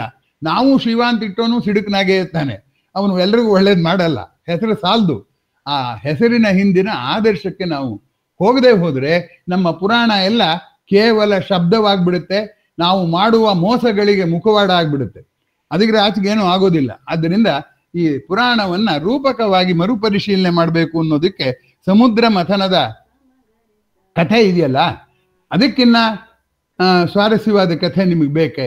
ಈ ಕಥೆನ ನೀವು ಸಮುದ್ರ ಒಂದೊಂದು ಮಾತಿಗೂ ಪ್ರಶ್ನೆ ಮಾಡ್ತಾ ಹೋದ್ರೆ, ಆ ಸಮುದ್ರ ಕಡಿಯೋದು ಹೇಗೆ, ಬೆಟ್ಟ ಅಲ್ಲಿ ತಗೊಂಡೋಗಿ ಇಟ್ಟೋರು ಯಾರು, ಒಂದು ಆಮೆ ಒಂದು ಬೆಟ್ಟನ ಹೊತ್ಕೊಳ್ಳುತ್ತೋ ಅಂತ ಪ್ರಶ್ನೆ ಕೇಳೋರು ದಯವಿಟ್ಟು ಪುರಾಣ ಓದಬೇಡಿ. ಯಾಕೆಂದ್ರೆ ಓದುವ ಸಾಕ್ಷರತೆ ನೀವಿಲ್ಲ. ಪುರಾಣದ ಸಾಕ್ಷರತೆ ಮನಸ್ಸಿನ ವರ್ತನೆಯನ್ನ ನಿಯಂತ್ರಣ ಮಾಡುವಂಥ, ಅರ್ಥ ಕಾಮಗಳನ್ನ ನಿಯಂತ್ರಣ ಮಾಡುವಂತಹ ಧರ್ಮದ ಕುರಿತಂತ ಚರ್ಚೆ. ಅದು ಅಲ್ಲಿ ತರ್ಕಕ್ಕೆ ತಾವೇ ಇಲ್ಲ. ಹುಗಲಿಲ್ಲ ನಿನಗೆ ಬೇಡ ಬಿಯದ, ಇದು ಪಕ್ಷಿ ಕಾಶಿ, ಭಗವಂತ ನಿಹನಿಲ್ಲಿ ಪಕ್ಷಿ ವೇಷಿ ಅಂತ ಕುವೆಂಪು ಬರೆದ್ರು. ಬೇಡ ನಿನಗೆ ಕಾಡಿ ತೋಟಕ್ಕೆ ಬರಕ್ ನಿಂಗೆ ಅಧಿಕಾರ ಇಲ್ಲ, ಇದು ಪಕ್ಷಿ ಕಾಶಿ, ಭಗವಂತ ನಿಹನಿಲ್ಲಿ ಪಕ್ಷಿ ವೇಷಿ ಅಂತ ಹೇಳಿ ಬರೆದಿರು. ಹಾಗೆ ನಾವು ತರ್ಕದ ಬಿಲ್ಲು ಬಾಣ ಇಟ್ಕೊಂಡು ಪುರಾಣದ ತೋಟಕ್ಕೆ ಹೋಗಿ ಎಲ್ಲವನ್ನು ಕೊಂದಾಕ್ತಿದ್ದೀವಿ ಅನ್ನುವಂಥದ್ದು ಗಮನಿಸ್ಬೇಕಾದ. ಹೋಗ್ಲಿ ಬಿಡಿ. ಈಗ ಶಿವನ ಕಥೆಗೆ ಬಂದ್ರೆ ತಗೊಳ್ಳಿ. ಶಿವನ ಕಥೆಯನ್ನ ನೀವು ಕೇಳಿದ್ರೆ ಎಷ್ಟು ಆದರ್ಶಗಳು ನಿಮಗೆ ಬದುಕಿಗೆ ಸಿಗುತ್ತೆ. ಪ್ರಪಂಚನೇ ಸುತ್ತಾಕೊಂಬ ಅಂದ್ರೆ ಗಣೇಶ ಅಪ್ಪ ಅಮ್ಮನ ಸುತ್ತಾಕದ ಅಂತಂದ್ರೆ, ನನ್ನ ಹುಟ್ಟಿಗೆ ಕಾರಣವಾದವರಿಂದಲೇ ಈ ಪ್ರಪಂಚವೆಲ್ಲ ನನಗೆ ಕಾಣಕ್ ಶುರುವಾದದ್ದು. ಆದ್ದರಿಂದ ನನ್ನ ಪಾಲಿನ ಪ್ರಪಂಚ ಅವರೇ ಅಂತ ಹೇಳುವ ಒಂದು ರೀತಿಯಲ್ಲಿ. ದಕ್ಷ ಹೆಸರು ನೋಡಿ, ದಕ್ಷ ಅಂದ್ರೆ ಎಫಿಷಿಯೆಂಟ್ ಅಂತ. ಅವನು ರಾಕ್ಷಸನಾದರೂ ಕೂಡ he was very efficient administrator. ಆದರೆ ಎಫಿಷಿಯೆಂಟ್ ಅಡ್ಮಿನಿಸ್ಟ್ರೇಟರ್ ಒಂದು ತಲೆ ಹುಳ ಹೊಕ್ಕರೆ ಅವನ ಎಫಿಷಿಯನ್ಸಿ ಎಲ್ಲ ದುರ್ಬಳಕೆ ಆಗುತ್ತೆ. ಅಳಿಯನ್ನ ಕರೀಲೇ ಇಲ್ಲ, ಮಗಳು ಬಂದ್ರೆ ಸರಿಯಾಗಿ ಮಾತಾಡಿಸ್ಲಿಲ್ಲ, ಆ ಮಗಳು ಇದು ದಕ್ಷಿಣ ಯಜ್ಞಕುಂಡದಲ್ಲಿ ಹಾರಿ ಪ್ರಾಣ ಬಿಟ್ಲು. ಈ ಕಥೆ ಎಲ್ಲ ನಾವು ಕೇಳ್ತೀವಿ. ಸರಿ, ಇಲ್ಲಿ ಗಮನಿಸಿ. ನನ್ಗೆ ಯಾರೋ ಇನ್ನೊಬ್ರು ಕೇಳಿದ್ರು, ನಾವು ಆತ್ಮಹತ್ಯೆ ಮಹಾಪಾಪ ಅಂತೀವಲ್ಲ, ದಾಕ್ಷಾಯಣಿ ಮಾಡ್ಕೊಂಡಿದ್ದ ಆತ್ಮಹತ್ಯೆ ಅಲ್ವೇ? ಇದು ಒಂದ್ ರೀತಿಯಲ್ಲಿ ನಮ್ಮ ಮಕ್ಕಳಿಗೆ ಈ ತರ ಕಥೆ ಹೇಳಿದ್ರೆ ಅವ್ರನ್ನ ಯಾರು ಕೇಳಿದ್ರೆ ಇಲ್ಲಿಗೆ ಅವರು ಗಾಬರಿ ಆಗ್ಬಿಡ್ತಾರೆ, ಹೌದು ಇದೇನು ಅಲ್ಲ ಅಂತ. ಆದರೆ ಕೋಪದ ಪರಾಕಾಷ್ಠೆಗೆ ಹೋದ ಮೇಲೆ ಆ ರೇಖೆ ಕೆಳಕ್ಕಿಳಿಯೋಕೆ ಶುರು ಮಾಡುದು, ಕ್ಲೈಮ್ಯಾಕ್ಸ್ಗೆ ಹೋಗ್ಬೇಕು. ಹಾಗಾಗಿ ಆ ದಾಕ್ಷಾಯಿಣಿ ಮತ್ತೆ ಪರ್ವತರಾಜನ ಮಗಳಾಗಿ ಹುಟ್ಟಿ ಪಾರ್ವತಿ ಆದ್ಲು ಅನ್ನುವಂಥದ್ದು ಇದೆ ಅಂದ್ಮೇಲೆ ಆತ್ಮಹತ್ಯೆ ಅನ್ನೋದು ವಾಸ್ತವವಾಗಿ ಅದು ದೇಹ ಹತ್ಯೆ, ಆತ್ಮಹತ್ಯೆ ಅಲ್ಲ. ಆತ್ಮಹತ್ಯೆನೇ ಇಲ್ಲ. ಆದ್ದರಿಂದ ದೇಹವನ್ನೇ ನಾನು ಅಂತ ನಂಬಿಕೊಂಡಿರೋರು ಹೇಳಿರುವಂತಹ ಆತ್ಮಹತ್ಯೆ ಅಪರಾಧ ಅನ್ನೋ ಕಥೆಗೂ ಅನ್ನೋ ತರ್ಕಕ್ಕೂ ಈ ಪಾರ್ವತಿಯಲ್ಲಿ ಬಿದ್ಲು ಅನ್ನುವಂಥದ್ದು ವ್ಯತ್ಯಾಸ ಇದೆ. ಆಮೇಲೆ ಮುಂದೆ ಏನಾಯ್ತು ಅನ್ನೋದು ಗಮನಿಸಿ. ಆಗ ಶಿವನಿಗೆ ಅತೃಪ್ತನಾದ, ಅವನು ಸತೃಪ್ತ ಆದ್ರೂ ಅತೃಪ್ತನಾದ ಅಂತ ಕಥೆ ಮಾಡಿ ಬರೆದಿದ್ದೀವಿ. ಯಾಕಂದ್ರೆ ನಾವು ಅತೃಪ್ತರಾದಾಗ ಹೇಗೆ ನಡ್ಕೋಬೇಕು ಅಂತ. ಆ ಕೋಪದಿಂದ ತನ್ನ ಜಟೆನ ಬೀಸ್ದ. ಆಗ ಬಂದ ವೀರಭದ್ರ. ಇಲ್ಲಿ ಜ್ಞಾಪಕ ಇಟ್ಕೊಳ್ಳಿ, ಹೆಸರಲ್ಲಿ 2 ಭಾಗ ಇದೆ. ಮೊದಲನೇದು ವೀರ, ಇನ್ನೊಂದು ಭದ್ರ. ಆ ವೀರ ಇದನ್ನಲ್ಲ, ಶಿವನ ಕೋಪವನ್ನು ತಣಿಸುವ ಸಲುವಾಗಿ ಅಲ್ಲಿ ಹೋಗಿ ದಾಂಧಲೆಯನ್ನು ಮಾಡ್ದ. ಕೋಪ ಸದುದ್ದೇಶದಿಂದ ಆದ್ರೂ ದಾಂಧಲೆ ಆಗುತ್ತೆ, ಕೆಲವು ಸಾವು ನೋವು ಸಂಭವಿಸುತ್ತೆ ಅನ್ನೋದು ಹೇಳಿದ್ದಾಯ್ತು. ಆದ್ರೆ ಬರೇ ವೀರ ಹುಟ್ಲಿಲ್ಲ ಅವನು ಕೊನೆಗೇನಾದ ವೀರಭದ್ರ ಅಂತ ಆದ. ಅಂದ್ರೆ ಏನಾಯ್ತು, ನಮ್ಮ ಆವೇಶಗಳಿಂದ ಆದ ದಾಂಧಲೆ ಆದ್ಮೇಲೂ ಕೂಡ ತಂಪು ಬಂದೇ ಬರುತ್ತೆ. ಕಾಮ್ ಆಫ್ಟರ್ ಸ್ಟಾರ್ಮ್ ಅಂತ ಹೇಳ್ತಾರಲ್ಲ ಹಾಗೆ. ವೀರಭದ್ರ ಅನ್ನೋ ಪದನೇ ಅಷ್ಟು ಚೆನ್ನಾಗಿ ಅದನ್ನ ವಿವರಿಸುತ್ತೆ. ಹಾಗೆ ನೋಡಿದ್ರೆ ಹೆಸರಿನಲ್ಲೂ ವೈರುಧ್ಯ ಇದೆ. ಭವ ಅಂದ್ರೆ ಈಶ್ವರ, ಅಭವ ಅಂದ್ರೂ ಈಶ್ವರ. ಭವ ಅಂದ್ರೆ ಇರೋನು, ಅಭವ ಅಂದ್ರೆ ಇರೋದು ಗೊತ್ತಾಗದೆ ಇರೋನು ಅಂತ, ಇಲ್ಲದೆ ಇರೋನು ಅಂತಲ್ಲ. ಅಭವ ಎರಡೂ ಕೂಡ ಶಿವನ ಹೆಸರು ಅನ್ನುವಂಥದ್ದನ್ನ ನಾನಿಲ್ಲಿ ನಿಮ್ಗೆ ನೆನಪು ಮಾಡಿಕೊಡೋದಕ್ಕೆ ಬಯಸ್ತೀನಿ. ಸರ್ ಇದನ್ನ ನೀವೇ ಹೇಳಿದ್ದು, ಅದರಿಂದ ನಾವು ನಂಬಲ್ಲ ಅಂತ ನಿಮ್ಮಲ್ಲಿ ಕೆಲವರಿಗೆ ಈಗಾಗಲೇ ಮನಸ್ಸಿನಲ್ಲಿ ತಳಮಳ ಶುರುವಾಗಿರಬೇಕು ಅಂತ ನಾನು ತಿಳ್ಕೊಂಡಿದ್ದೀನಿ. ದಯಮಾಡಿ ಏಕದಾಗೆಲ್ಲ ಐತೆ ಅಂತ ಒಂದು ಪುಸ್ತಕ ಇದೆ, ಆ ಪುಸ್ತಕ ತೆಗೆದು ಓದಿ.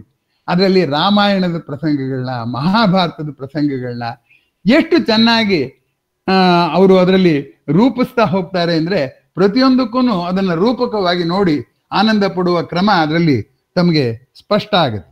ಇನ್ನೊಂದು ಆನಂದ ರಾಮಾಯಣ ಅಂತ ಒಂದು ಪುಸ್ತಕ ಇದೆ. ಆನಂದ ರಾಮಾಯಣ ಅಂದ್ರೆ ಅದರಲ್ಲಿ ರಾಮಾಯಣದ ಪ್ರಸಂಗಗಳನ್ನೇ ತಗೋತಾರೆ, ಆದ್ರೆ ಆನಂದಕ್ಕೆ ಒಂದೊಂದು ಪಾತ್ರದ ಆನಂದಕ್ಕೆ ಏನು ಅಡ್ಡಿ ಆಯ್ತು, ಆ ಅಡ್ಡಿ ಹೇಗೆ ನಿವಾರಣೆ ಆಯ್ತು ಅನ್ನುವಂಥದ್ದನ್ನೇ ಇಡೀ ರಾಮಾಯಣವನ್ನ ರೂಪಕವಾಗಿ ನೋಡಿರುವಂತಹ ಆನಂದ ರಾಮಾಯಣದ ಕಥೆ ಇದೆಯಲ್ಲ, ಅದು ಓದಿದಾಗ ಓಹೋ ಇವರೊಬ್ಬರೇ ಅಲ್ಲ, MRN ಸುಮ್ಮನೆ ಭಾಷಣ ಮಾಡೋಕ್ಕೋಸ್ಕರ ಒಂದು ಹೊಸ ದೃಷ್ಟಿಕೋನ ಹೇಳ್ತಾ ಇದ್ದಾರೆ ಅಂತಲ್ಲ, ಈ ಪ್ರಯತ್ನ ಮುಂಚೆಯಿಂದ ನಡ್ಕೊಂಡ್ ಬಂದಿದೆ ಅನ್ನೋವಂಥದ್ದು ನಮಗೆ ಸ್ಪಷ್ಟ ಆಗುತ್ತೆ ಅಂತ ನಾನು ಭಾವಿಸ್ಕೊಂಡಿದ್ದೀನಿ. ಇನ್ನು ಮುಂದಿನ ಕಥೆಗೆ ನಾನು ಬರ್ತಾ ಇದ್ದೇನೆ. ಅದು ದತ್ತಾತ್ರೇಯ ಅಂತ ಹೆಸರು. ದತ್ತಾತ್ರೇಯನ ಹೆಸರು ಏನು ಅಂದ್ರೆ ದತ್ತ ಆತ್ರೇಯ, ಅತ್ರಿ ಮುನಿಯಿಂದ ಹುಟ್ಟಿದವನು ಅನ್ನೋ ಒಂದು ಅರ್ಥ ಅದು ದತ್ತಾತ್ರೇಯ ಅನ್ನೋ ಪದಕ್ಕೆ ಬರುತ್ತೆ. ದಾಶರಥಿ ಇದ್ದಾಗ ದತ್ತಾತ್ರೇಯ, ದತ್ತ ಆತ್ರೇಯ. ಅತ್ರಿ ಅನ್ನೋ ಪದನೇ ತಗೊಳ್ಳಿ. ಅತ್ರಿ ಮುನಿ ಅನ್ನೋದನ್ನ, ತ್ರಿ ಅಂದ್ರೆ ಮೂರು, ಅತ್ರಿ ಆ ಮೂರು ಅಲ್ಲ ಅಂದ್ರೇನು? ತ್ರಿಗುಣಗಳು, ಸತ್ವ ರಜಸ್ಸು ತಮಸ್ಸು, ಮೂರು ಗುಣಗಳೇ ನಮಗೂ ಪ್ರಪಂಚಕ್ಕೂ ಸಂಬಂಧ ಕಲ್ಪಿಸೋದು. ಉದಾಹರಣೆಗೆ ಪ್ರಪಂಚನೆಲ್ಲ ಚೆನ್ನಾಗಿ ನೋಡ್ಬೇಕು, ನೋಡಿ ಆನಂದಿಸ್ಬೇಕು ಅನ್ನೋರು ಸತ್ವಗುಣದವರು. ಅವ್ರು ನೋಡ್ಬಿಟ್ರೆ ಸಾಕು, ಅದನ್ನೇನು ಬದಲಾಯಿಸಕ್ ಹೋಗಲ್ಲ, ಏನೂ ಇಲ್ಲ. ಅವರು ಇಲ್ಲ ನನ್ನ ಇಷ್ಟಕ್ಕಾಗಂತ ಬದಲಾಯಿಸ್ತೀನಿ ಅಂತ ಹೋಗೋರ್ನ ರಾಜಸಿಗರು ಅಂತಾರೆ. ಮೂರನೇದು, ಅದು ಹೋಗುತ್ತಲ್ಲ, ಸುಖ ಬಂದಾಗ ಸಂತೋಷ ಪಡ್ತೀನಿ, ದುಃಖ ಬಂದಾಗ ವ್ಯಥೆ ಪಡ್ತೀನಿ, ಅದನ್ನ ಅರ್ಥ ಮಾಡ್ಕೊಳಕ್ಕೆ ನಾನು ಹೋಗಲ್ಲ ಅನ್ನೋರು ತಾಮಸಿಗರು. ಆದ್ದರಿಂದ ಸತ್ವ ಈಗ ನೋಡಿ ಪ್ರಪಂಚ ನೋಡಿದಾಗ ಈ ಮೂರು ಅನ್ನಿಸ್ಲಿಲ್ಲ ಅನ್ನಿ, ಅವಾಗ ಏನನ್ಸತ್ತೆ? ಹಕ್ಕಿ ಬಂದು ಕೂತ್ಕೊಂತು, ಹಾಡ್ತು, ಎದ್ದೋಯ್ತು ಅಂದಾಗ ನನಗೆ ಹಕ್ಕಿಯಿಂದ ಏನೂ ಆಗ್ಬೇಕಾಗಿಲ್ಲ. ಆ ಹಾಡು ಚೆನ್ನಾಗಿದೆಯಾ ಚೆನ್ನಾಗಿಲ್ವಾ ಅಂತ ನಾನು ತೀರ್ಪು ಕೊಡೋದಿಲ್ಲ. ಇದೊಂದು ಪ್ರಕೃತಿಯ ಲೀಲೆ ಅನ್ನಿಸ್ಬಿಡ್ತು ಅಷ್ಟೇ. ಹೀಗಾಗೋದ್ರಿಂದ ಪ್ರಕೃತಿಯ ಲೀಲೆಯನ್ನ ನೋಡುವ ಆಸೆಯಿಂದ, ಬದಲಾಯಿಸುವ ಆಸೆಯಿಂದ, ಅನುಭವಿಸುವ ಆಸೆಯಿಂದ ಮೀರಿದವನು ಅತ್ರಿ ಮಹರ್ಷಿ. ಅಷ್ಟೊಂದು ಸೃಜನಶೀಲರಾದವ್ರಿಗೆ ಮಕ್ಕಳಿರಲ್ಲ. ಯಾಕೆಂದ್ರೆ ಅವ್ರಿಗೆ ಮಕ್ಕಳು ಅನ್ನೋದು ನನ್ನ ಮಕ್ಕಳು ಅಂತ ಅನ್ಕೊಳಕ್ ತಾನೇ ಆಸೆ ಪಡೋದು. ಅಂತ ಕಳ್ಳನ ಮಕ್ಕಳಲ್ಲ ಅವರು. ಆದ್ದರಿಂದ ಅವರು ಯಾವುದನ್ನು ಪ್ರಕೃತಿಯಿಂದ ಕದ್ದು ನನ್ನದಾಗಿಸಿಕೊಳ್ಳೋದಕ್ಕೆ ಹೋಗೋದಿಲ್ಲ. ಅವರ ಹೆಂಡತಿ ಹೆಸರು ನೋಡಿ ಎಷ್ಟು ಚೆನ್ನಾಗಿದೆ, ಅನಸೂಯ. ಅಸೂಯ ಅಂದ್ರೆ, ಸೂಯ ಅಂದ್ರೆ ಹುಟ್ಟಿದ್ದು ಅಂತ, ಅಸೂಯ ಅಂದ್ರೆ ಅಸೂಯೆ ಅಂತ ಹೇಳ್ತೀವಲ್ಲ, ಅದೇನು ಅಸೂಯೆ ಅಂದ್ರೆ ಹುಟ್ಟಬಾರದ್ದು ಅಂತ. ಯಾರನ್ನಾರು ನೋಡಿದ್ರೆ ಚೆನ್ನಾಗಿದ್ರೆ ನಮ್ಗೆ ಅಸೂಯೆ ಆಗ್ಬಾರ್ದು, ಅವರಾರು ಚೆನ್ನಾಗಿರ್ಲಿ ಅಂತ ಅನ್ನಿಸ್ಬೇಕು. ಆದ್ದರಿಂದ ಅಸೂಯೆ ನಮ್ಗೆ ಸಹಜ ಹುಟ್ಟುಗುಣ. ಹುಟ್ಟಬಾರ್ದು ಹುಟ್ಟುಬಿಡುತ್ತೆ. ಯಾರು ನಂಗಿನ್ನ ಚೆನ್ನಾಗಿರೋರು ನೋಡಿದ್ರೆ, ನಂಗಿನ್ನ ಕಷ್ಟದಲ್ಲಿರೋರ್ನ ನೋಡೋಕೆ ಹೋಗಲ್ಲ. ನಂಗಿನ್ನ ಕಷ್ಟದಲ್ಲಿರೋರು ನೋಡಿದ್ರೆ ನನಗಿದ್ದ ಭಯ, ನಂಗಿದು ಅದಿಲ್ಲ ಇದಿಲ್ಲ ಅನ್ನೋ ಕೊರತೆ ನಿವಾರಣೆ ಆಗುತ್ತೆ. ಅವರು ಚೆನ್ನಾಗಿದ್ರೆ, ಅವರು ನಾನು ಒಂದೇ ದೈವಾಂಶ ಸಂಭೂತರು, ಇಬ್ರು ಪ್ರಕೃತಿಯ ಶಿಶುಗಳು ಅಂದ್ರೆ ಅವಾಗ್ಲೂ ಅಸೂಯೆ ಬರಲ್ಲ. ಆಕೆ ಅನಸೂಯೆ ಅಂದ್ರೆ ಅಸೂಯೆಯನ್ನೇ ಕಂಡವಳಲ್ಲ. ಅವಳು ಅಂದ್ರೆ ಹುಟ್ಟಬಾರದ್ದೇನು ಹುಟ್ಟಿಲ್ಲ. ಅವನಿಗೆ ಅತ್ರಿ ಪ್ರಕೃತಿಯನ್ನ ಲೀಲೆಯಾಗಿ ನೋಡ್ತಾನೆ, ಅವನ ಹೆಂಡತಿ ಅನಸೂಯೆ. ಇವರಿಬ್ಬರಿಗೂ ಮಕ್ಕಳಾಗಕ್ಕೆ ಸಾಧ್ಯವಿಲ್ಲ, ಆದ್ರೂ ಮಕ್ಕಳಾಯ್ತು. ಯಾಕೆಂದ್ರೆ ಇವರ ಈ ವ್ರತ ಇದೆಯಲ್ಲ, ಅದ್ ನೋಡಿದ್ರೆ ದೇವರಿಗೆ ಆಸೆ ಆಯ್ತಂತೆ, ನಾನು ಇವ್ರ ಮಗುವಾಗಿ ಹುಟ್ಟಬೇಕು ಅಂತ.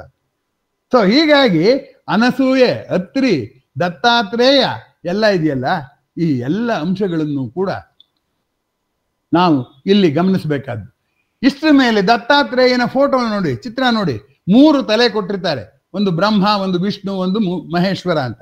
ಬ್ರಹ್ಮ ವಿಷ್ಣು ಮಹೇಶ್ವರ ಅಂದ್ರೆ ಏನು? ನಿರ್ಜೀವಿಯಾದ ಪ್ರಪಂಚವನ್ನೇ ನೋಡಿದವರಿಗೆ ಜೀವಿಯಲ್ಲಿ 3 ಸೋಜಿಗೆಗಳಿವೆ. ಜೀವಿ ಹುಟ್ಟೋದು ಹೇಗೆ, ಅದು ಬದುಕಿರೋದು ಹೇಗೆ, ಅದು ಸಾಯೋದು ಹೇಗೆ, ಈ 3. ಅದಕ್ಕೆ 3ಕ್ಕೂ ಒಂದು ಎಂಥದ್ದು ಬ್ರಹ್ಮ ವಿಷ್ಣು ಮಹೇಶ್ವರ ಅಂತ 3 ಸೋಜಿಗೆಗಳನ್ನು ಕೂಡಿದ್ರೆ ಏನಾಗುತ್ತೆ ಹೇಳಿ? ಅತ್ರಿ ಅನಸೂಯ ದಂಪತಿಗಳಾಗ್ಬಿಡ್ತೀವಿ ನಾವು. ಆದ್ದರಿಂದ ನಮ್ಮ ಬದುಕು ಹೊಗರವಾಗುತ್ತೆ ಅನ್ನುವಂಥ ಸಂಗತಿ. ಆತ್ಮೀಯರೇ, ಈ ಕಥೆಯಲ್ಲಿ ಈ ಅವರ ಹೆಸರುಗಳನ್ನು ಇದು ಉದ್ದೇಶಪೂರ್ವಕವಾಗಿ ಬರೀದೇ ಇದ್ದಿದ್ರೆ ಏನೋ ಒಂದು ಹೆಸರಿಡ್ಬೋದಾಗಿತ್ತು. ಹಾಗಿಟ್ಟಿಲ್ಲ. ಪಾಶ್ಚಿಮಾತ್ಯರ ಹೆಸರುಗಳನ್ನ ನೀವು ಗಮನಿಸಿ, ಆ ಹೆಸರಿಗೆ ಅರ್ಥವೇ ಇರೋದಿಲ್ಲ. ಕೆಲವಕ್ಕಿರುತ್ತೆ, ಬ್ಲ್ಯಾಕ್ ಅಂತಿರುತ್ತೆ. ಐನ್ಸ್ಟೀನ್ ಅಂದ್ರೆ ಒನ್ ಸ್ಟೋನ್ ಅಂತ, ಒಂದು ಕಲ್ಲು ಅಂತ, ಯುನೀಕ್ ಸ್ಟೋನ್ ಅಂತ. ಬ್ಲ್ಯಾಕ್ ಅಂತ ಹೆಸರಿದೆ. ನಮ್ಮಲ್ಲಿ ಕರಿಯಣ್ಣ ಅಂದ್ರೆ ನಮ್ಮೂರ್ದೆಲ್ಲ ಸರಿಗಿಲ್ಲ, ಕರಿಯಣ್ಣ ಕೆಂಚಣ್ಣ ಎಂತ ಅಲ್ಲೂ ಇದೆ, ಬ್ಲ್ಯಾಕು ರೆಡ್ಡು ಎಲ್ಲ. ಪ್ರಶ್ನೆ ಏನಪ್ಪಾ ಅಂದ್ರೆ ನಮ್ಮ ಬದುಕನ್ನ ನಾವು ಕಣ್ಣಿಗೆ ಹೇಗೆ ಕಾಣುತ್ತೋ ನಮ್ಗೇನ್ ಬೇಕೋ ಹೆಸರಿಡ್ತೀವಿ. ಆದ್ರೆ ಅವ್ರು ಹಾಗಲ್ಲ. ಆ ಇಡೀ ಪಾತ್ರದ ಅವರೇ ಕಲ್ಪಿಸಿರೋ ಪಾತ್ರ, ಅವರೇ ಕಲ್ಪಿಸಿರೋ ದೇವರು, ಅದಕ್ಕೆ ಸರಿಯಾದ ಹೆಸರನ್ನೇ ಹುಡುಕಿ ಇಡ್ತಾರೆ ಅನ್ನೋವಂಥದ್ದು ಈ ಧ್ರುವನ ಕಥೆಯಿಂದ ಸ್ಪಷ್ಟ ಆಗುತ್ತೆ ಅಂತ ನಾನು ತಿಳ್ಕೊಂಡಿದ್ದೀನಿ. ಆಮೇಲೆ ಪ್ರತಿಯೊಂದು ಈ ತರ ನಾ ಹೇಳ್ತಾ ಹೋದ್ರೆ ಎಲ್ಲ ಮಹಾಭಾರತದ ಎಲ್ಲ ಕಥೆನೂ ಹೇಳ್ಬೋದು, ಎಲ್ಲ ಇದು ಮಾಡ್ಬೋದು. ಅದನ್ನ ನಾನು ಮಾಡಕ್ ಹೋಗೋದಿಲ್ಲ. ಈಗ ಪ್ರಹ್ಲಾದನ ಕಥೆಗೆ ಬರ್ತೀನಿ ನೋಡಿ. ಹಿರಣ್ಯಾಕ್ಷ ಅಂದ್ರೆ, ಹಿರಣ್ಯ ಅಂದ್ರೆ ಹೊಳೆಯೋದು ಅಂತ ಅರ್ಥ. ಹಿರಣ್ಯ ದಕ್ಷಿಣಾಂ ಸಮರ್ಪಯಾಮಿ ಅಂತ ಹೇಳ್ತಾರೆ. ಹಿರಣ್ಯಾಕ್ಷ ಅಂದ್ರೆ ಅವನಿಗೆ ಬೇರೆ ಪ್ರಪಂಚನೇ ಕಾಣ್ತಿಲ್ಲ, ಯಾವ್ಯಾವ್ದು ಹೊಳೆಯುತ್ತೋ ಅದೆಲ್ಲ ಅದ್ರ ಮೇಲೆ ಕಣ್ಣಿಡ್ತಾನೆ, ಅದು ನಂದಾಗ್ಬೇಕು ಅಂತ. ಅವ್ರ ಅಣ್ಣ ಹಿರಣ್ಯ ಕಶಿಪು ಅಂದ್ರೆ ಅದು ಹೊಳೆಯೋದು ನಂದಾಗ್ಬೇಕಾಗಿಲ್ಲ, ಹೊಳೆಯೋದರ ಸಾಲದು, ಅದರ ಒಡೆಯ ನಾನಾಗ್ಬೇಕು ಅನ್ನೋನು ಹಿರಣ್ಯ ಕಶಿಪು. ಹಿರಣ್ಯಾಕ್ಷ ಹಿರಣ್ಯ ಕಶಿಪು ನಾವಾಗ್ಬಿಟ್ಟೆ ಪ್ರಪಂಚದ ನೈಸರ್ಗಿಕ ಸಂಪನ್ಮೂಲವನ್ನೆಲ್ಲ ಬರಿದು ಮಾಡಿ ಮಳೆಯೂ ಬರದಂತ ಸ್ಥಿತಿ ತಂದ್ಕೊಂಡಿದ್ದೀವಿ. ಇರ್ಲಿ ಬಿಡಿ.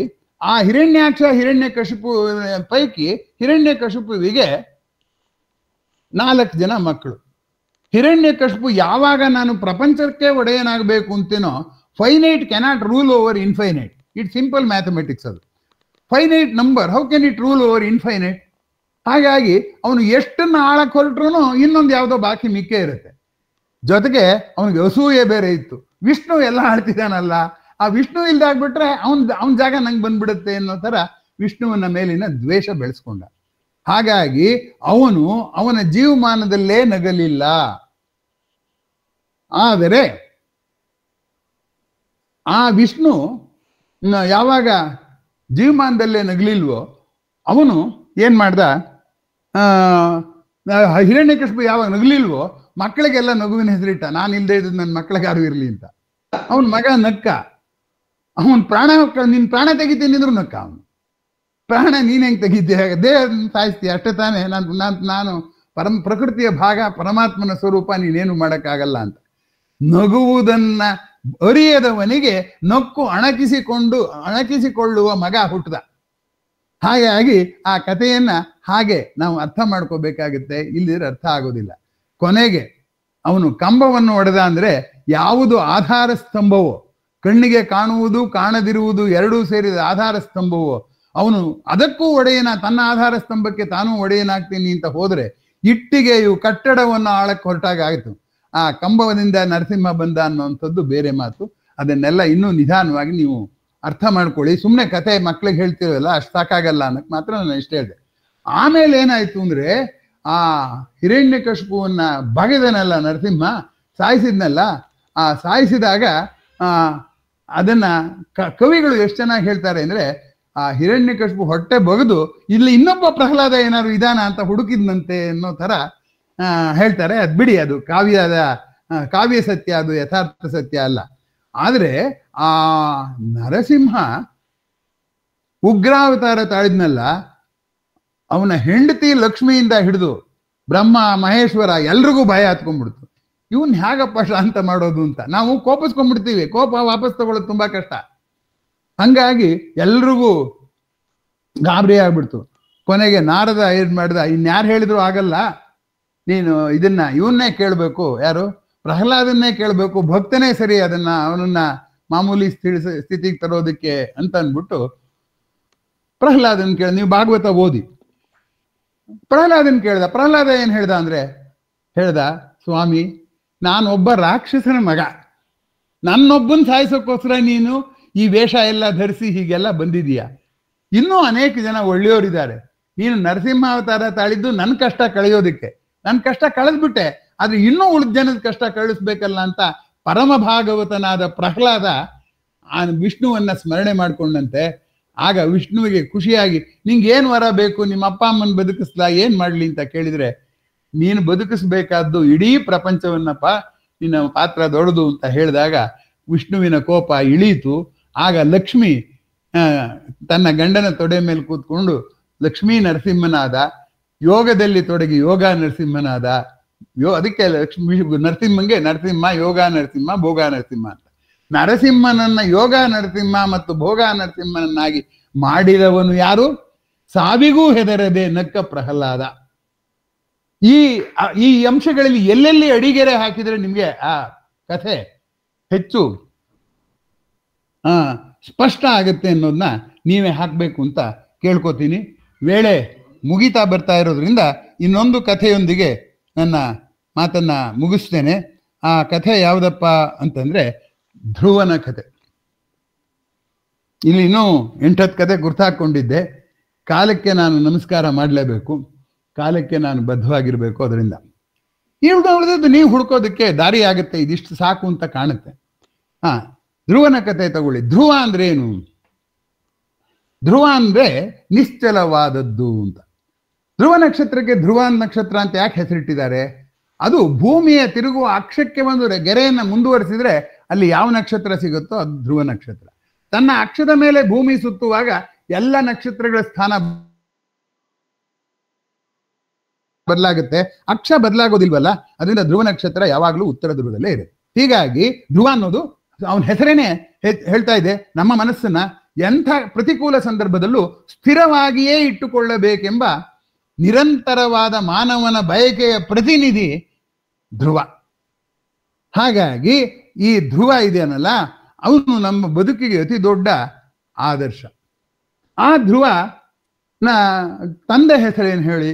ಉತ್ತಾನ ಪಾದ ಅಂತ. ಪಾದ ಅಂದ್ರೆ ಕಾಲು, ಉತ್ತಾನ ಅಂದ್ರೆ ಮೇಲಕ್ಕಿಟ್ಟಿರೋನು, ಕಾಲನ್ನ ತಂದು ಮೇಲಕ್ಕಿಟ್ಟಿರೋನು. ನಾವೆಲ್ಲ ಹೇಳ್ತೀವಲ್ಲ ಪ್ರಗತಿ ಆಗ್ಬೇಕು ಅಂತ, ಮುಂದೆ ಸಾಗ್ಬೇಕು ಅಂತ. ಹಾಗೆ ಅವನು ಮುಂದೆ ಸಾಗ್ಬೇಕು ಅಂತ ಕಾಲನ್ನ ಎತ್ತಿಟ್ಟವನು ಉತ್ಥಾನ ಪಾದ. ಅವನಿಗೆ 2 ಹೆಂಡ್ತಿರು. ಯಾರು? ಸುರುಚಿ, ಸುನೀತಿ. ಸುರುಚಿ ನೋಡಿ, ಅವಳು ಒಳ್ಳೆಯ ಅಭಿರುಚಿ ಇರೋಳು. ಅದನ್ನ ಪ್ರೇಯ ಅಂತಾರೆ. ಪ್ರಿಯವಾದದ್ದು ಪ್ರೇಯ, ಅವಳು ಪ್ರೇಯಸಿ. ಇನ್ನೊಂದು ಶ್ರೇಯ, ಶ್ರೇಯಸ್ಸನ್ನು ಉಂಟು ಮಾಡುವಂಥವಳು, ಅವಳ ಹೆಸರು ಸುನೀತಿ ಅಂತ. ನಾವು ನೀತಿಯಿಂದ ಯಾರಿಗೂ ತೊಂದರೆ ಕೊಡದಾಗಿರೋದು ಧನ್ಯ ಭಾವವನ್ನು ತಂದುಕೊಡುತ್ತೆ. ನನ್ನ ಇಷ್ಟದ ಹಾಗೆ ಸುಖ ಪಡೋದು ಮಾನ್ಯ ಭಾವವನ್ನು ಉಂಟು ಮಾಡುತ್ತೆ. ಆದ್ದರಿಂದ ಸುರುಚಿ ಮಾನ್ಯ ಭಾವದತ್ತ ಹೋಗಿದ್ದಾಳೆ, ಸುನೀತಿ ಧನ್ಯ ಭಾವದತ್ತ ಹೋಗಿದ್ದಾಳೆ. ಹೀಗೆ ಇರಬೇಕಾದರೆ ಒಬ್ಬ ಮಗ ಹುಟ್ಟಿದ. ಯಾರಿಗೆ? ಸುನೀತಿಗೆ ಹುಟ್ಟಿದ್ನೇ ಹೊರತು ಸುರುಚಿಗೆ ಹುಟ್ಟಲಿಲ್ಲ. ನಾವು ಸುಖ ಬೀಳೋದ್ರಿಂದ ವಿ ಲೂಸ್ ಅವರ್ ಪ್ರೊಡಕ್ಟಿವಿಟಿ. ನಾನು ಚೆನ್ನಾಗಿ ಊಟ ಮಾಡ್ತೀನಿ, ತಿಂದು ಮಲ್ಕೊಂಡ್ಬಿಡ್ತೀನಿ, ನಾ ಪ್ರಪಂಚನೂ ನೋಡಕ್ ಹೋಗಲ್ಲ, ಏನು ಮಾಡಕ್ ಹೋಗಲ್ಲ. ಕುಡಿದು ಬಿದ್ದಿರ್ತೀನಿ ಅಂದ್ರೆ ಅದು ನಂಗೆ ಪ್ರಪಂಚ ಎಲ್ಲ ಹೊರಟೋಯ್ತು. ಹಾಗಾಗಿ ಸುರುಚಿಗೆ ಉತ್ಪಾದಕತೆ ಇಲ್ಲ. ನೋಡಿ ಆ ಕಥೆಯಲ್ಲಿ ಅವಳು ಮಕ್ಕಳಿಲ್ಲ ಅನ್ನೋವಂಥದ್ದು. ಸುನೀತಿಗೆ, ಅವಳಿಗೆ ಒಬ್ಬ ಮಗ ಇದ್ದಾನೆ. ಅವಳು ಸುನೀತಿಯಿಂದ ಬದುಕಿದ್ರಿಂದ ಅವನು ವಿಶ್ವದ ಕಲ್ಯಾಣವನ್ನು ಬಯಸುವ ಮಗ. ಆದ್ದರಿಂದ ಸುನೀತಿಯ ಮಗ ಧ್ರುವ. ಆ ಧ್ರುವ 2 ಹೆಂಡ್ತಿರಾದ್ಮೇಲೆ ಅವನಿಗೂ ಅಪ್ಪನೇ ತಾನೆ. ಉತ್ತಾನಪಾದಂಗೂ ಉತ್ತಾನಪಾದನ ಅವನಿಗೆ ಅಪ್ಪ ತಾನೆ. ಅವನ ಅಪ್ಪನ ತೊಡೆ ಮೇಲೆ ಕೂತ್ಕೊಳ್ಳೋಕೆ ಹೋದಾಗ ಸುರುಚಿ ಕೆಟ್ಟೋಳಲ್ಲ. ಆದರೆ ಅವಳ ಹಿತಾಸಕ್ತಿಗೆ ವಿಭಿನ್ನವಾದದ್ದು ನಡೆದಾಗ ಸುರುಚಿ ರಾಕ್ಷಸಿ ಆಗ್ತಾಳೆ. ಸುನೀತಿ ಆಗ್ತಿರ್ಲಿಲ್ಲ. ಅದಕ್ಕೇನು ಕಾರಣ ಅಂತ ಹುಡುಕೇನೋ ಸಮಾಧಾನ ಮಾಡ್ಕೊಳ್ಳೋಳು. ಇವಳು ಹಾಗಿಲ್ಲ, ಮಗುನ ದೂಡ್ತಾಳ ಆಚೆಗೆ. ಆಮೇಲೆ ಏನಾಗುತ್ತೆ? ಆ ಧ್ರುವ ನನಗೆ ಅಮ್ಮ ಇದ್ದಾಳೆ, ಅಪ್ಪ ಇದ್ರೂ ಇಲ್ಲ, ಹೀಗೆ ನನ್ನ ಸ್ಥಿತಿ ಬಂತು, ನನಗೆ ರಾಜ್ಯನೂ ಇಲ್ಲ, ನನಗೆ ಆಸರೆಯೇ ಇಲ್ಲ ಅಂತ ಬರ್ತಾ ಇರ್ತಾನೆ. ಆಗ ನಾರದ ಅನ್ನುವ ಜ್ಞಾನಿ ಹೇಳ್ತಾನೆ, ಅಯ್ಯೋ ನೀ ಆ ರಾಜ್ಯ ಎಷ್ಟು ದಿವಸ ಇರುತ್ತೆ, ನಿಮ್ಮ ಅಪ್ಪ ಎಷ್ಟು ದಿವಸ ಇರ್ತಾನೆ, ಅದೆಲ್ಲ ನಿನಗೆ ಸ್ಥಿರವಾದಂಥ ಒಂದು ಮನಸ್ಸಿನ ಸ್ಥಿತಿ ಬರ್ಬೇಕಾದ್ರೆ ಇಡೀ ಸೃಷ್ಟಿ ನನ್ನ ಸತ್ ಮೇಲೂ ಇರುತ್ತೆ ಅನ್ನೋ ಥರ ನಿಂಗೆ ಆಲೋಚನೆ ಬಂದ್ರೆ ಹೀಗೆ ಮಾಡೋಕ್ಕೆ ಸಾಧ್ಯ. ನಾರಾಯಣನ ಧ್ಯಾನ ಮಾಡು ಅಂತ ಹೇಳ್ತಾನೆ. ಆಮೇಲೆ ಹುಡುಗ ನಾರಾಯಣನ ಧ್ಯಾನ ಮಾಡ್ತಾನೆ. ಹುಡುಗರಿಗೆ ನಾರಾಯಣನ ಧ್ಯಾನ ಮಾಡೋದು ಸುಲಭ. ಯಾಕೆಂದ್ರೆ ತ್ರಿಗುಣದ ಆಕರ್ಷಣೆ ಇರೋಲ್ಲ ಮಕ್ಕಳಿಗೆ. ಅದಕ್ಕೆ ತುಂಬಾ ವಿದ್ಯೆ ಬೇಕಾಗಿಲ್ಲ. ಮೊದಲು ತ್ರಿಗುಣ ಹತ್ರಿ ಆಗ್ಬೇಕಲ್ಲ, ತ್ರಿಗುಣದಿಂದ ಈಚೆಗೆ ಬರ್ಬೇಕಲ್ಲ. ಸುಟ್ಟು ಕಟ್ಟಿಗೆ ಬೇಗ ಹತ್ಕೊಳ್ಳುತ್ತೆ, ಹಸಿ ಕಟ್ಟಿಗೆ ಹತ್ಕೊಳ್ಳೋದಿಲ್ಲ. ಇದುವರೆಗೂ ಏನು ಹೊತ್ತಿಲ್ದೇ ಇರೋದು ಹತ್ಕೊಳ್ಳೋದಿಲ್ಲ. ಹಾಗಾಗಿ ಆ ಧ್ರುವ ಏನ್ ಮಾಡ್ಬಿಟ್ಟ, ನಾರದ ಹೇಳಿದ ಮಾತನ್ನ ಕೇಳಿಕೊಂಡು ತಪಸ್ಸಿಗೆ ಕೂತ. ತಪಸ್ ಮಾಡ್ದ. ನಾರಾಯಣ ಕಾಣಿಸ್ಕೊಂಡ. ಅಂದ್ರೆ ಅವನ್ಗೆ ಆ ಮನಸ್ಸು ಅಷ್ಟು ಉದಾತ್ತವಾಯ್ತು ಅಂತ ನಾವು ಅನ್ಕೋಬೇಕು. ನಾರಾಯಣ ಅಂದ್ರೆ ನಾವು ಸಿನಿಮಾದ ಕ್ಯಾಲೆಂಡರ್ ನಾರಾಯಣ ಅನ್ನಲ್ಲ. ಆದರೂ ಕೂಡ ನಾರಾಯಣ ಬಂದಾಗ ಧ್ರುವನಿಗೆ ನನಗೆ ರಾಜ್ಯ ಕೊಡಿಸು, ನಮ್ಮ ಚಿಕ್ಕಮ್ಮ ಮೋಸ ಯಾವುದು ಜ್ಞಾಪಕ ಬರಲಿಲ್ಲ. ಅವನು ಕೇಳಿದ್ದು ಒಂದೇ, ನನಗೇನು ಗೊತ್ತಾಗ್ತಾ ಇಲ್ಲ, ಎಂಥ ಆಶ್ಚರ್ಯನಪ್ಪ ಅಂತ ಹೇಳ್ದ. ಅದಕ್ಕೆ ಒಂದು ಸುಂದರವಾದ ಶ್ಲೋಕನು ಇದರಲ್ಲಿದೆ, ಯಾವುದರಲ್ಲಿ? ಭಾಗವತದಲ್ಲಿ. ಯೋಂತಃ ಪ್ರವಿಶ್ಯ ಮಮ ವಾಚಾಮಿವ ಪ್ರಸುಪ್ತಂ, ನೀನು ನನ್ನೊಳಗೆ ಪ್ರವೇಶಿಸಿ ನನ್ನ ಮಾತನ್ನೆಲ್ಲ ಆಡಿಸ್ತಾ ಇದೆಯಲ್ಲ, ನನ್ನೊಳಗೆ ಸುಪ್ತವಾಗಿತ್ತು ಆ ಮಾತು, ಅದನ್ನು ಆಡಿಸ್ತಾ ಇದೆಯಲ್ಲ. ಸಂಜೀವತಿ ಸಕಲ ಶಕ್ತಿಧರ ಸ್ವಧಾಮ್ನಾಂ, ನನ್ನ ಮಾತಾಡಿಸೋ ಅಷ್ಟೇ ಅಲ್ಲ, ನನ್ನ ಇಡೀ ದೇಹಕ್ಕೆ ಶಕ್ತಿಯನ್ನ ಸ್ವಂತ ಮನೆಯಂತೆ ಬಂದು ಎಲ್ಲವನ್ನು ಪ್ರಚೋದನೆಗೊಳಿಸಿದೆಯಲ್ಲ. ಆದ್ದರಿಂದ ಅನ್ಯಾಶ್ಚ ಕರ್ಣ ಶ್ರವಣ ಕರ್ಣ ತ್ವಕಾದೀನ್ ಚರ್ಮ ಎಲ್ಲವನ್ನು ಪ್ರಾಣಾನ್ ನಮೋ ಭಗವತೆ ವಾಸುದೇವ. ನಾವು ದೇವರನ್ನು ನೋಡಿಲ್ಲ ಅಂತೀವಲ್ಲ, ನಾನು ಪ್ರಯತ್ನ ಪಡೆದ ಉಸಿರಾಗಿ ಬಂದು ನನ್ನನ್ನು ಜೀವಂತವಾಗಿ ಇಡಿಸಿದೆಯಲ್ಲ ಪ್ರಕೃತಿ, ಅದೇ ದೇವರು. ಪ್ರಾಣಾನ್ ನಮೋ ಭಗವತೆ ವಾಸುದೇವಾಯ ತುಭ್ಯಂ. ವಾಸುದೇವ ಅಂದ್ರೆ ಎಲ್ಲ ಕಡೆಯಲ್ಲೂ ಇರೋನು. ನನ್ನೊಳಗಿಲ್ಲ ಅನ್ಕೊಂಡಿದ್ದೆ, ನೀನು ಪ್ರಾಣವಾಗಿ ನನ್ನೊಳಗೆ ಬಂದಿದೆಯಲ್ಲ, ನಿನಗೆ ನಮಸ್ಕಾರ ಅಂತ ಹೇಳ್ದ ಅಂತ ಭಾಗವತದ ಈ ಶ್ಲೋಕ ಇದೆ. ಆತ್ಮೀಯರೇ, ಈಗ ಹೇಳಿ ಧ್ರುವನ ಕಥೆಯನ್ನ ನಾವು ಹೇಳುವ ರೀತಿ, ಅದನ್ನ ನಾವು ಪರಿಭಾವಿಸಬೇಕಾದ ರೀತಿ. ಪ್ರಪಂಚಕ್ಕೆ ಒಳ್ಳೇದು ಮಾಡಿಬಿಟ್ರೆ ನಮಗೇನ್ ಸಿಗುತ್ತೆ? ಕೊಡೋರ್ದೆಲ್ಲ ಕೊಟ್ರೆ ನಮ್ದೇನು ಉಳೀತು ಅಂತ ಗಾದೆ ಇದೆ. ಆದ್ರೆ ಕೊನೆಗೆ ಉಳಿಯೋದು ಸ್ಥಿರವಾದ ಮನಸ್ಸು. ಆ ಸ್ಥಿರವಾದ ಮನಸ್ಸಿರೋರಿಗೆ ಪ್ರಪಂಚ ಬೇರೆ ತರ ಕಾಣುತ್ತೆ. ದೇಹದಲ್ಲಿ ಹ್ಯಾಪಿನೆಸ್ ಮಾಲಿಕ್ಯೂಲ್ಸ್, ಸುಖ ಅಣುಗಳು ಹುಟ್ಟತ್ತೆ ಅಂತ ಇವತ್ತು ವಿಜ್ಞಾನ ಹೇಳ್ತಾ ಇದೆ.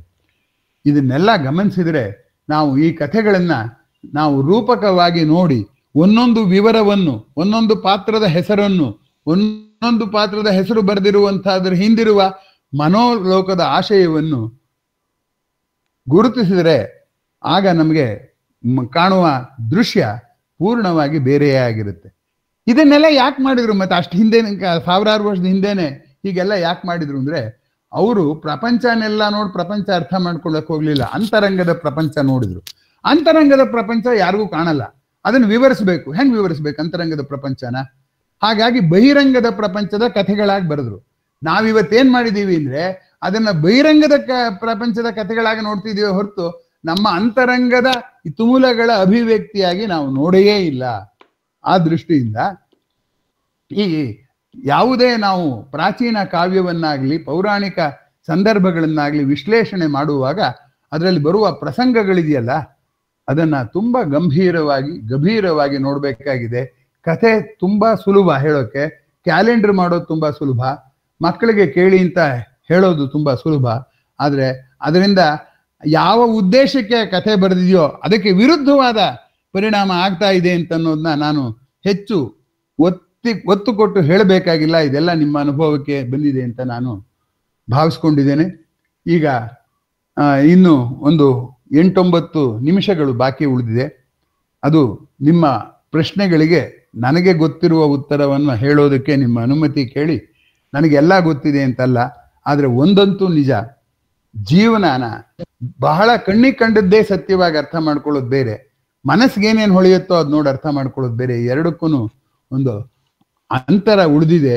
ಆ ಅಂತರನ ನಾವು ಕಡಿಮೆ ಮಾಡಿಕೊಂಡ್ರೆ, ನಮ್ಮ ಯಾವ ಪುರಾಣವನ್ನ ತರ್ಕದಲ್ಲಿ ಖಂಡಿಸ್ತಾರೋ, ಇದು ತರ್ಕ ಮನೋಲೋಕದಲ್ಲಿ ತರ್ಕ ಇಲ್ಲ.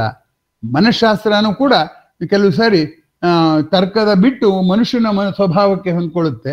ಮನುಷ್ಯ ಮಾಡಿದ ತರ್ಕವನ್ನ ಮನುಷ್ಯ ಅನುಸರಿಸೋದಿಲ್ಲ. ಅದೊಂದು ವಿಚಿತ್ರ. ಇಡೀ ಪ್ರಕೃತಿ ಅನುಸರಿಸಿದ್ರು ಮನುಷ್ಯ ಅನುಸರಿಸ್ತಾನೆ. ಮನುಷ್ಯನ ಅನೇಕ ಅತಾರ್ಕಿಕಗಳ ಸಂಗತಿಗಳನ್ನ ಮಾಡ್ತಾನೆ.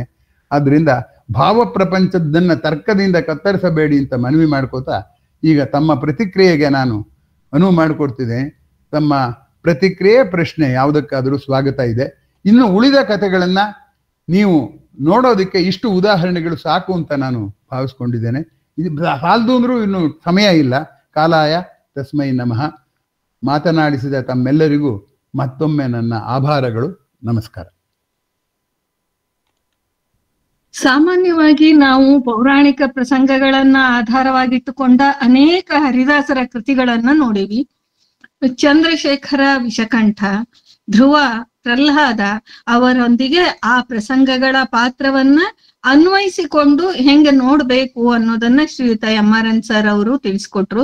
ಅವರಿಗೆ ನಾನು ಬಹಳ ತೊಂದರೆ ಕೊಟ್ಟೆ, ದಿನಾಂಕವನ್ನ ಮುಂದೆ ಹಾಕಿದೆ, ಅನಾನುಕೂಲತೆ ಇದ್ದಾಗ್ಲೂ ಬಲವಂತ ಮಾಡದೆ. ಆದ್ರೂ ಕೂಡ ತುಂಬು ಹೃದಯದ ಧನ್ಯವಾದಗಳನ್ನ ಹೇಳ್ತೇನೆ. ಧನ್ಯವಾದಗಳು ಸರ್. ನಿಮ್ಮ ತೊಂದರೆಗಳು ಏನೇ ಇದ್ರು ಅದ್ರ ಮುಂದೆ ಇದು ಮುಖ್ಯ ಅಂತ ಬಂದಿದ್ದೀರಿ. ತುಂಬಾ ಧನ್ಯವಾದಗಳು. ಈಗ ಪ್ರಶ್ನೆ, ಸಲಹೆ, ಅಭಿಪ್ರಾಯಗಳನ್ನ ಹೇಳುವುದಿದ್ರೆ, ಏನಾದ್ರೂ ನಿಮ್ಗೆ ಹೇಳೋದಿದ್ರೆ ಈಗ ಹೇಳೋದಕ್ಕೆ ಅವಕಾಶ ಇದೆ. ಅದ್ಭುತವಾಗಿತ್ತು ಸ್ವಾಮಿ ನಿಮ್ಮ ಭಾಷಣ. ಬೇಸಿಕಲಿ ರೂಪ ಹೇಗೆ ಮಾಡಬೇಕು, ರೂಪಕವನ್ನ ಹೇಗೆ ಮಾಡ್ಬೇಕು ಅಂತ ತಿಳಿಸಿದಿರಿ. ಎಲ್ಲ ಕಥೆಗಳಿಗೆ ನೀವು ಮೊದಲಿಂದ ಗೊತ್ತು, ಆದ್ರೆ ಈ ವಿಶೇಷ ಪರ್ಸ್ಪೆಕ್ಟಿವ್ ಅಂತಾರಲ್ಲ, ಆ ಪರ್ಸ್ಪೆಕ್ಟಿವ್ ಕೊಡೋದ್ರಿಂದ ನಮ್ಗೆ ತುಂಬಾ ಅದರಿಂದ ಉಪಯೋಗ ಆಗಿದೆ. ಅದಕ್ಕೆ ನಿಮಗೆ ಧನ್ಯವಾದಗಳು. ಧನ್ಯವಾದಗಳು ಅಂಕಲ್ ನಿಮ್ಗೂನು. ಮತ್ತಾರಾದ್ರೂ ನಿಮ್ಮ ಅಭಿಪ್ರಾಯ ಹೇಳೋರಿದ್ರೆ ಹೇಳ್ಬೇಕು. ಹೇಳಕ್ ಮುಂಚೆ ಮತ್ತೊಂದು ವಿಷಯ ನಾನು ತಮಗೆ ಹೇಳಬೇಕು. ನಾನು ವಿಷ್ಣು ಸಹಸ್ರನಾಮದ ಹೆಸರುಗಳನ್ನೂ ಮುಸಲ್ಮಾನರು ದೇವರಿಗೆ ಇಟ್ಟಿರೋ ಹೆಸರುಗಳನ್ನ ಎರಡನ್ನೂ ಈ ಒಂದು ಭಾಷೆಗೆ ಕನ್ನಡಕ್ಕೆ ಅನುವಾದ ಮಾಡಿಕೊಂಡು ಅಥವಾ ಅವ್ರಿಗೆ ಇಂಗ್ಲಿಷ್ಗೆ ಅನುವಾದ ಮಾಡ್ಕೊಂಡು ನೋಡಿದ್ರೆ ವಿಷ್ಣು ಸಹಸ್ರನಾಮದ ಅನೇಕ ಹೆಸರುಗಳು ಅಲ್ಲಾಗಿದೆ, ಅಥವಾ ಶಿವ ಸಹಸ್ರನಾಮದ ಅನೇಕ ಹೆಸರುಗಳು ಅಲ್ಲಾಗಿದೆ. ಇದು ಒಂದು ಭಾಗ. ಅದರಿಂದ ಧರ್ಮದಿಂದ ಜಗಳ ಆಗತ್ತೆ ಅಂತಾರಲ್ಲ, ಯಾಕೆ ಆಗತ್ತೆ ಅಂದ್ರೆ ಅದೇ ಧರ್ಮದ ಮಂಥನ ಮಾಡಿ ನಾವು ಹಾಲ ಕುಡಿತಿದೀವಿ, ಆಳಕ್ಕೆ ಹೋಗಿಲ್ಲ ಅನ್ನುವಂಥದ್ದು. ಈಶ್ವರನ ಒಂದು ಹೆಸರು ವಿಷಕಂಠ, ನೀಲಕಂಠ, ಎಲ್ರಿಗೂ ಅರ್ಥ ಆಗೋದು. ಜಲಕಂಠ ಅಂತಲೂ ಇನ್ನೊಂದು ಹೆಸರಿದೆ. ಕೋಲಾರದಲ್ಲಿ ನಾನು ಕೆಲಸ ಮಾಡುವಾಗ ಅಲ್ಲಿ ಜಲಕಂಠೇಶ್ವರ ದೇವಸ್ಥಾನ ಅಂತಿತ್ತು. ಜಲಕಂಠ ಅಂತ ಹೇಗೆ ಅಂತಂದ್ರೆ, ಜಲ ಅಂದ್ರೆ ನೀರು ನಮ್ಮನ್ನೆಲ್ಲ ಬದುಕಿಸುವಂತ ಸಂಜೀವನಿ. ನೀರಿಲ್ದೆ ಇದ್ರೆ ನಾವು ಬದುಕಕ್ಕಾಗಲ್ಲ. ಆದ್ರೆ ವಿಚಿತ್ರ ಅಂದ್ರೆ ಜಲಕಂಠ ಅಂತ ಯಾಕೆ, ನೀರು ವಿಷ ಕೂಡ ಆಗುತ್ತೆ. ಯಾಕೆಂದ್ರೆ ನಮ್ಮನ್ನು ಬದುಕಿಸಿದಾಗೆ ಸೂಕ್ಷ್ಮ ಜೀವಿಗಳು ನೀರಿನಲ್ಲೇ ಇರೋದು. ಮನುಷ್ಯರಿಗೆ ಬರೋ ಕಾಯಿಲೆಗಳಲ್ಲಿ 70% ಹೆಚ್ಚಿಗೆ ನೀರಿನಿಂದ ಬರೋ ಕಾಯಿಲೆ. ಅದರಿಂದ ಈ ಜಲಕ್ಕೆ ಜೀವದಾಯಿನಿ ಅಂತ ಅನ್ನೋದನ್ನು ಜೊತೆಗೆ ವಿಷಕಾರಿ ಅನ್ನೋದನ್ನು ಹೇಳೋ ಹಾಗೆ ಜಲ ಅನ್ನೋಕ್ಕೆ ವಿಷ ಅನ್ನೋ ಅರ್ಥನೂ ಇದೆ ಅನ್ನೋದು ಗಮನಿಸಬೇಕಾದಂತ ಅಂಶ. ಆದ್ರಿಂದ ನಾವು ನೋಡಿರುವ ಪ್ರಪಂಚ ಜಾಸ್ತಿ, ಆದ್ರೆ ಆಡಿರುವ ಪ್ರಪಂಚ ಜಾಸ್ತಿ, ಅರಿತಿರುವ ಪ್ರಪಂಚ ಕಡಿಮೆ, ಆಲೋಚಿಸಿರುವ ಪ್ರಪಂಚ ಕಡಿಮೆ. ಇದು ನನ್ನ ಕಳಕಳಿ. ಅದಕ್ಕೋಸ್ಕರ ನಾನು ಹೇಳಿದೆ. ನಿಮ್ಮ ಪ್ರೋತ್ಸಾಹಕ್ಕೆ ಧನ್ಯವಾದಗಳು ವೆಂಕಟರಾವ್ ಅವರೇ. ಇನ್ಯಾರದ್ದಾರು ಪ್ರತಿಕ್ರಿಯೆ ಇದ್ರೆ ಹೇಳ್ಬೋದು. ನಮಸ್ಕಾರ ಸರ್. ತುಂಬಾ ಚೆನ್ನಾಗಿತ್ತು ಸರ್. ಇದು ಈ ತಂಡದಲ್ಲಿ ನೀವೇ ಒಂದು ಪ್ರಶ್ನೆ ಹಾಕಿದ್ರಿ. ಈಗ ವಿಷ್ಣು ದೇವಾಲಯದ ಜಾತ್ರೆ ಸಮಯದಲ್ಲಿ ಈ ಮರ್ತು ಬಿಟ್ಟಿದ್ದೆ. ಅದ್ರ ಬಗ್ಗೆ ಹೇಳ್ಬೇಕು ಸರ್. ಓಕೆ, ಅದ್ರ ಬಗ್ಗೆ ವೃಂದ ಅವರು ಭಾಗಶಃ ಹೇಳಿದ್ದಾರೆ. ಕುದುರೆ ಮೇಲೆ ಕುದುರೆ ಎಂತ ತುರುಗೋತ್ಸವ ಅಂತ ಮಾಡ್ತಾರೆ ಅಂತ. ಕುದುರೆ ಅನ್ನೋದು ಯಾವತ್ತು ಮನಸ್ಸು. ಕೃಷ್ಣ ವಿಷ್ಣು ಎಲ್ಲರೂ ಏನವರು ಗೋಪಾಲ. ಗೋ ಅಂದ್ರೆ ಇಂದ್ರಿಯಗಳು. ಹಾಗಾಗಿ ಮನಸ್ಸೆಂಬ ಹುಚ್ಚು ಕುದುರೆಯನ್ನ ನಿಯಂತ್ರಿಸಿದಾಗ ತಾನೇ ನಾವು ಜೀವನದ ಸಾಧನೆ ಮಾಡೋಕ್ ಸಾಧ್ಯ. ಆದ್ರಿಂದ ದೇವರನ್ನ ಕುದುರೆ ಮೇಲೆ, ವಿಷ್ಣು ಕುದುರೆ ಮೇಲೆ ಕೂತ್ ಹೋದಂಥದ್ದು ಅಂತ ಯಾರೂ ನೋಡಿಲ್ಲ.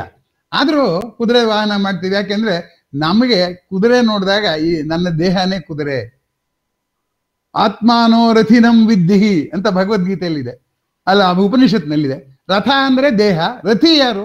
ಹಾಗೆ ಕುದುರೆ ಮೇಲೆ ಕೂತಿರೋನ್ ಯಾರು? ಆತ್ಮ, ದೇಹ ಅಂತ ಇದೆ. ಆಮೇಲೆ ಗಜವಾಹನೋತ್ಸವ.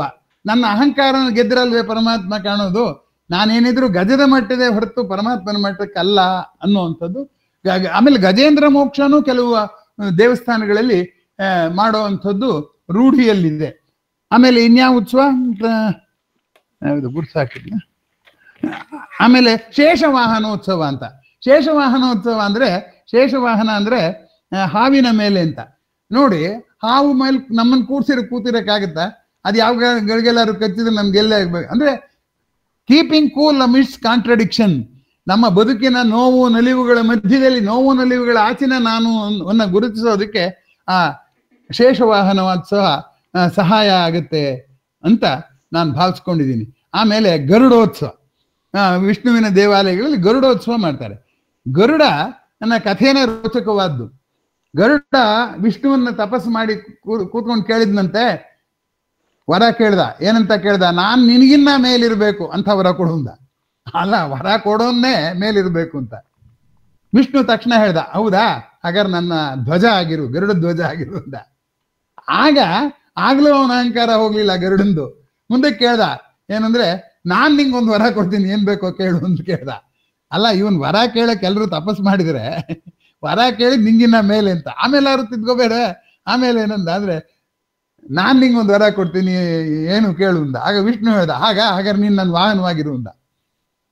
ಹಾಗೆ ಅತಿಯಾದ ಸಮರ್ಥರನ್ನ ಗೆಲ್ಲಕ್ಕೆ ಹೋಗಿ ಪಿಚ್ಚುಮುಖ ಹಾಕೊಂಡು ಕೊನೆಗೆ ಅವನ್ನೇ ಹೊರೋ ಸ್ಥಿತಿ ಗರುಡನ್ ಬಂತು.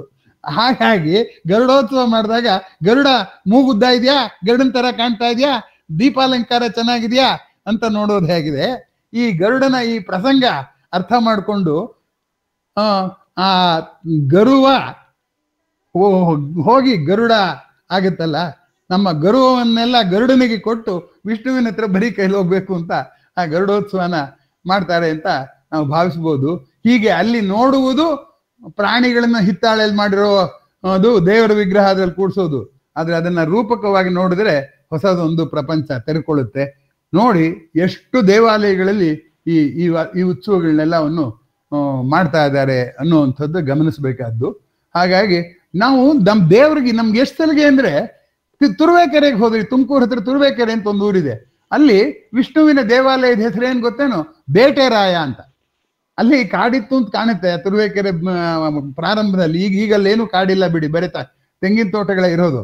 ಆಗ ಬೇಟೆರಾಯ ಅಂತ ಅಂದ್ರೆ ವಿಷ್ಣು ಹೋಗಿ ಬೇಟೆ ಆಡ್ದ ಅಂತ ಕಲ್ಪಿಸ್ಕೊಳ್ಳೋದು. ಹಾಗಾಗಿ ನಿರ್ಗುಣ ನಿರಾಕಾರ ಪರಮಾತ್ಮನನ್ನ ಸಗುಣ ಸಾಕಾರವಾಗಿ ಸಂತೋಷ ಪಡೋದಲ್ಲ, ಅವನ ಬದುಕಿನ ಆದರ್ಶವನ್ನ ನಾವು ತಂದ್ಕೊಳ್ಳೋದು ಅನ್ನುವ ದೃಷ್ಟಿಯಿಂದ ಈ ತರ ಮಾಡ್ತಾರೆ ಅಂತ ಈ ಪ್ರಶ್ನೆ ಹಾಕಿದ್ದನ್ನ ನನಗೆ ನೆನಪು ಬಂದಿದ್ರೆ ಮುಂಚೆನೆ ಹೇಳ್ತಿದ್ದೆ. ಮರೆತದ್ದನ್ನ ನೆನಪಿಸಿ ಇದನ್ನು ಹೇಳಿಸಿದ ನಿಮಗೆ ಧನ್ಯವಾದಗಳು. ಮತ್ತೆ ಯಾರಾದ್ರೂ ಅಭಿಪ್ರಾಯಗಳನ್ನ ಹೇಳೋರಿದ್ರೆ ಹೇಳ್ಬೇಕು. ನಮಸ್ಕಾರ ಸರ್. ಹೇಳಿಮ್ಮ. ನಾನು ವಸುಧಾ ಅಂತ. ಇದೇ ಭಾಗವತದಲ್ಲಿ ಬರುವಂತ ಎಲ್ಲ ಪೌರಾಣಿಕ ಪಾತ್ರೆಗಳು ಅವರ ಕ್ರಿಯೆ ಅಂದ್ರೆ ಕೆಲ್ಸ ಏನ್ ಮಾಡ್ತಾರೆ ಅದಕ್ಕೆ ತಕ್ಕಂತೆ ಇರುತ್ತೆ ಅಂತ ಹೇಳ್ತಾರೆ. ಕೇಳಿದ್ದೀನಿ, ನನಗೆ ಅಷ್ಟು ನಾಲೆಡ್ಜ್ ಇಲ್ಲ. ನೀವ್ ಇವತ್ತು ತಿಳಿಸ್ಕೊಟ್ಟಿದ್ದು ತುಂಬಾ ಚೆನ್ನಾಗಿತ್ತು ಎಲ್ಲ ವಿಷಯಗಳುವೆ.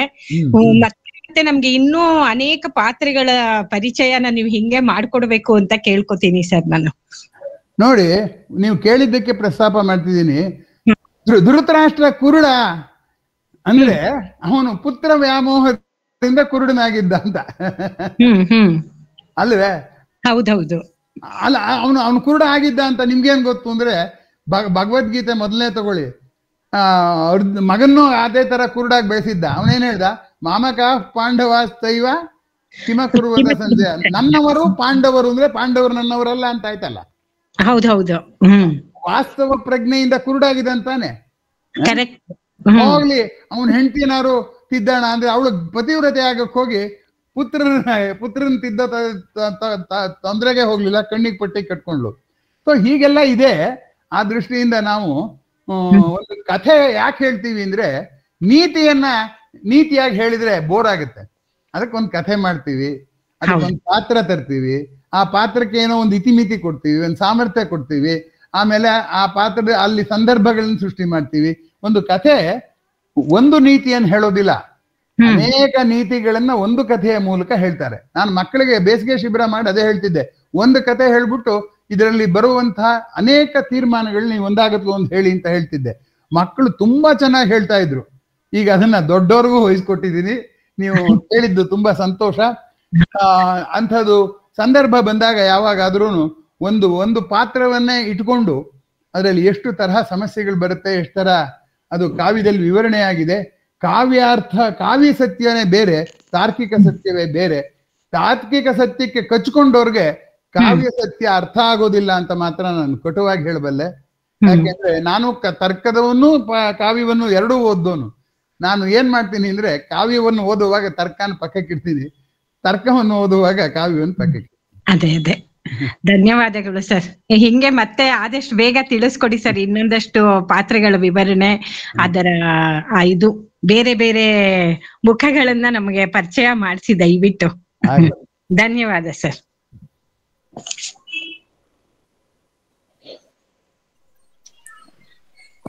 ಈ ದಿನ ಪುರಾಣದ ಕಥೆಗಳ ಅನ್ವಯವನ್ನ ಅತ್ಯುತ್ತಮವಾಗಿ ನಮಗೆ ಉಪನ್ಯಾಸದಲ್ಲಿ ವಿವರಣೆ ನೀಡಿದಂತಹ ಶ್ರೀಯುತ ಎಂ.ಆರ್.ಎನ್. ಸರ್ ಅವರಿಗೆ ನಮ್ಮ ಹರಿದಾಸ ಸಾಹಿತ್ಯ ಸುಧೆ ಸಮೂಹದ ಪರವಾಗಿ ಧನ್ಯವಾದಗಳು.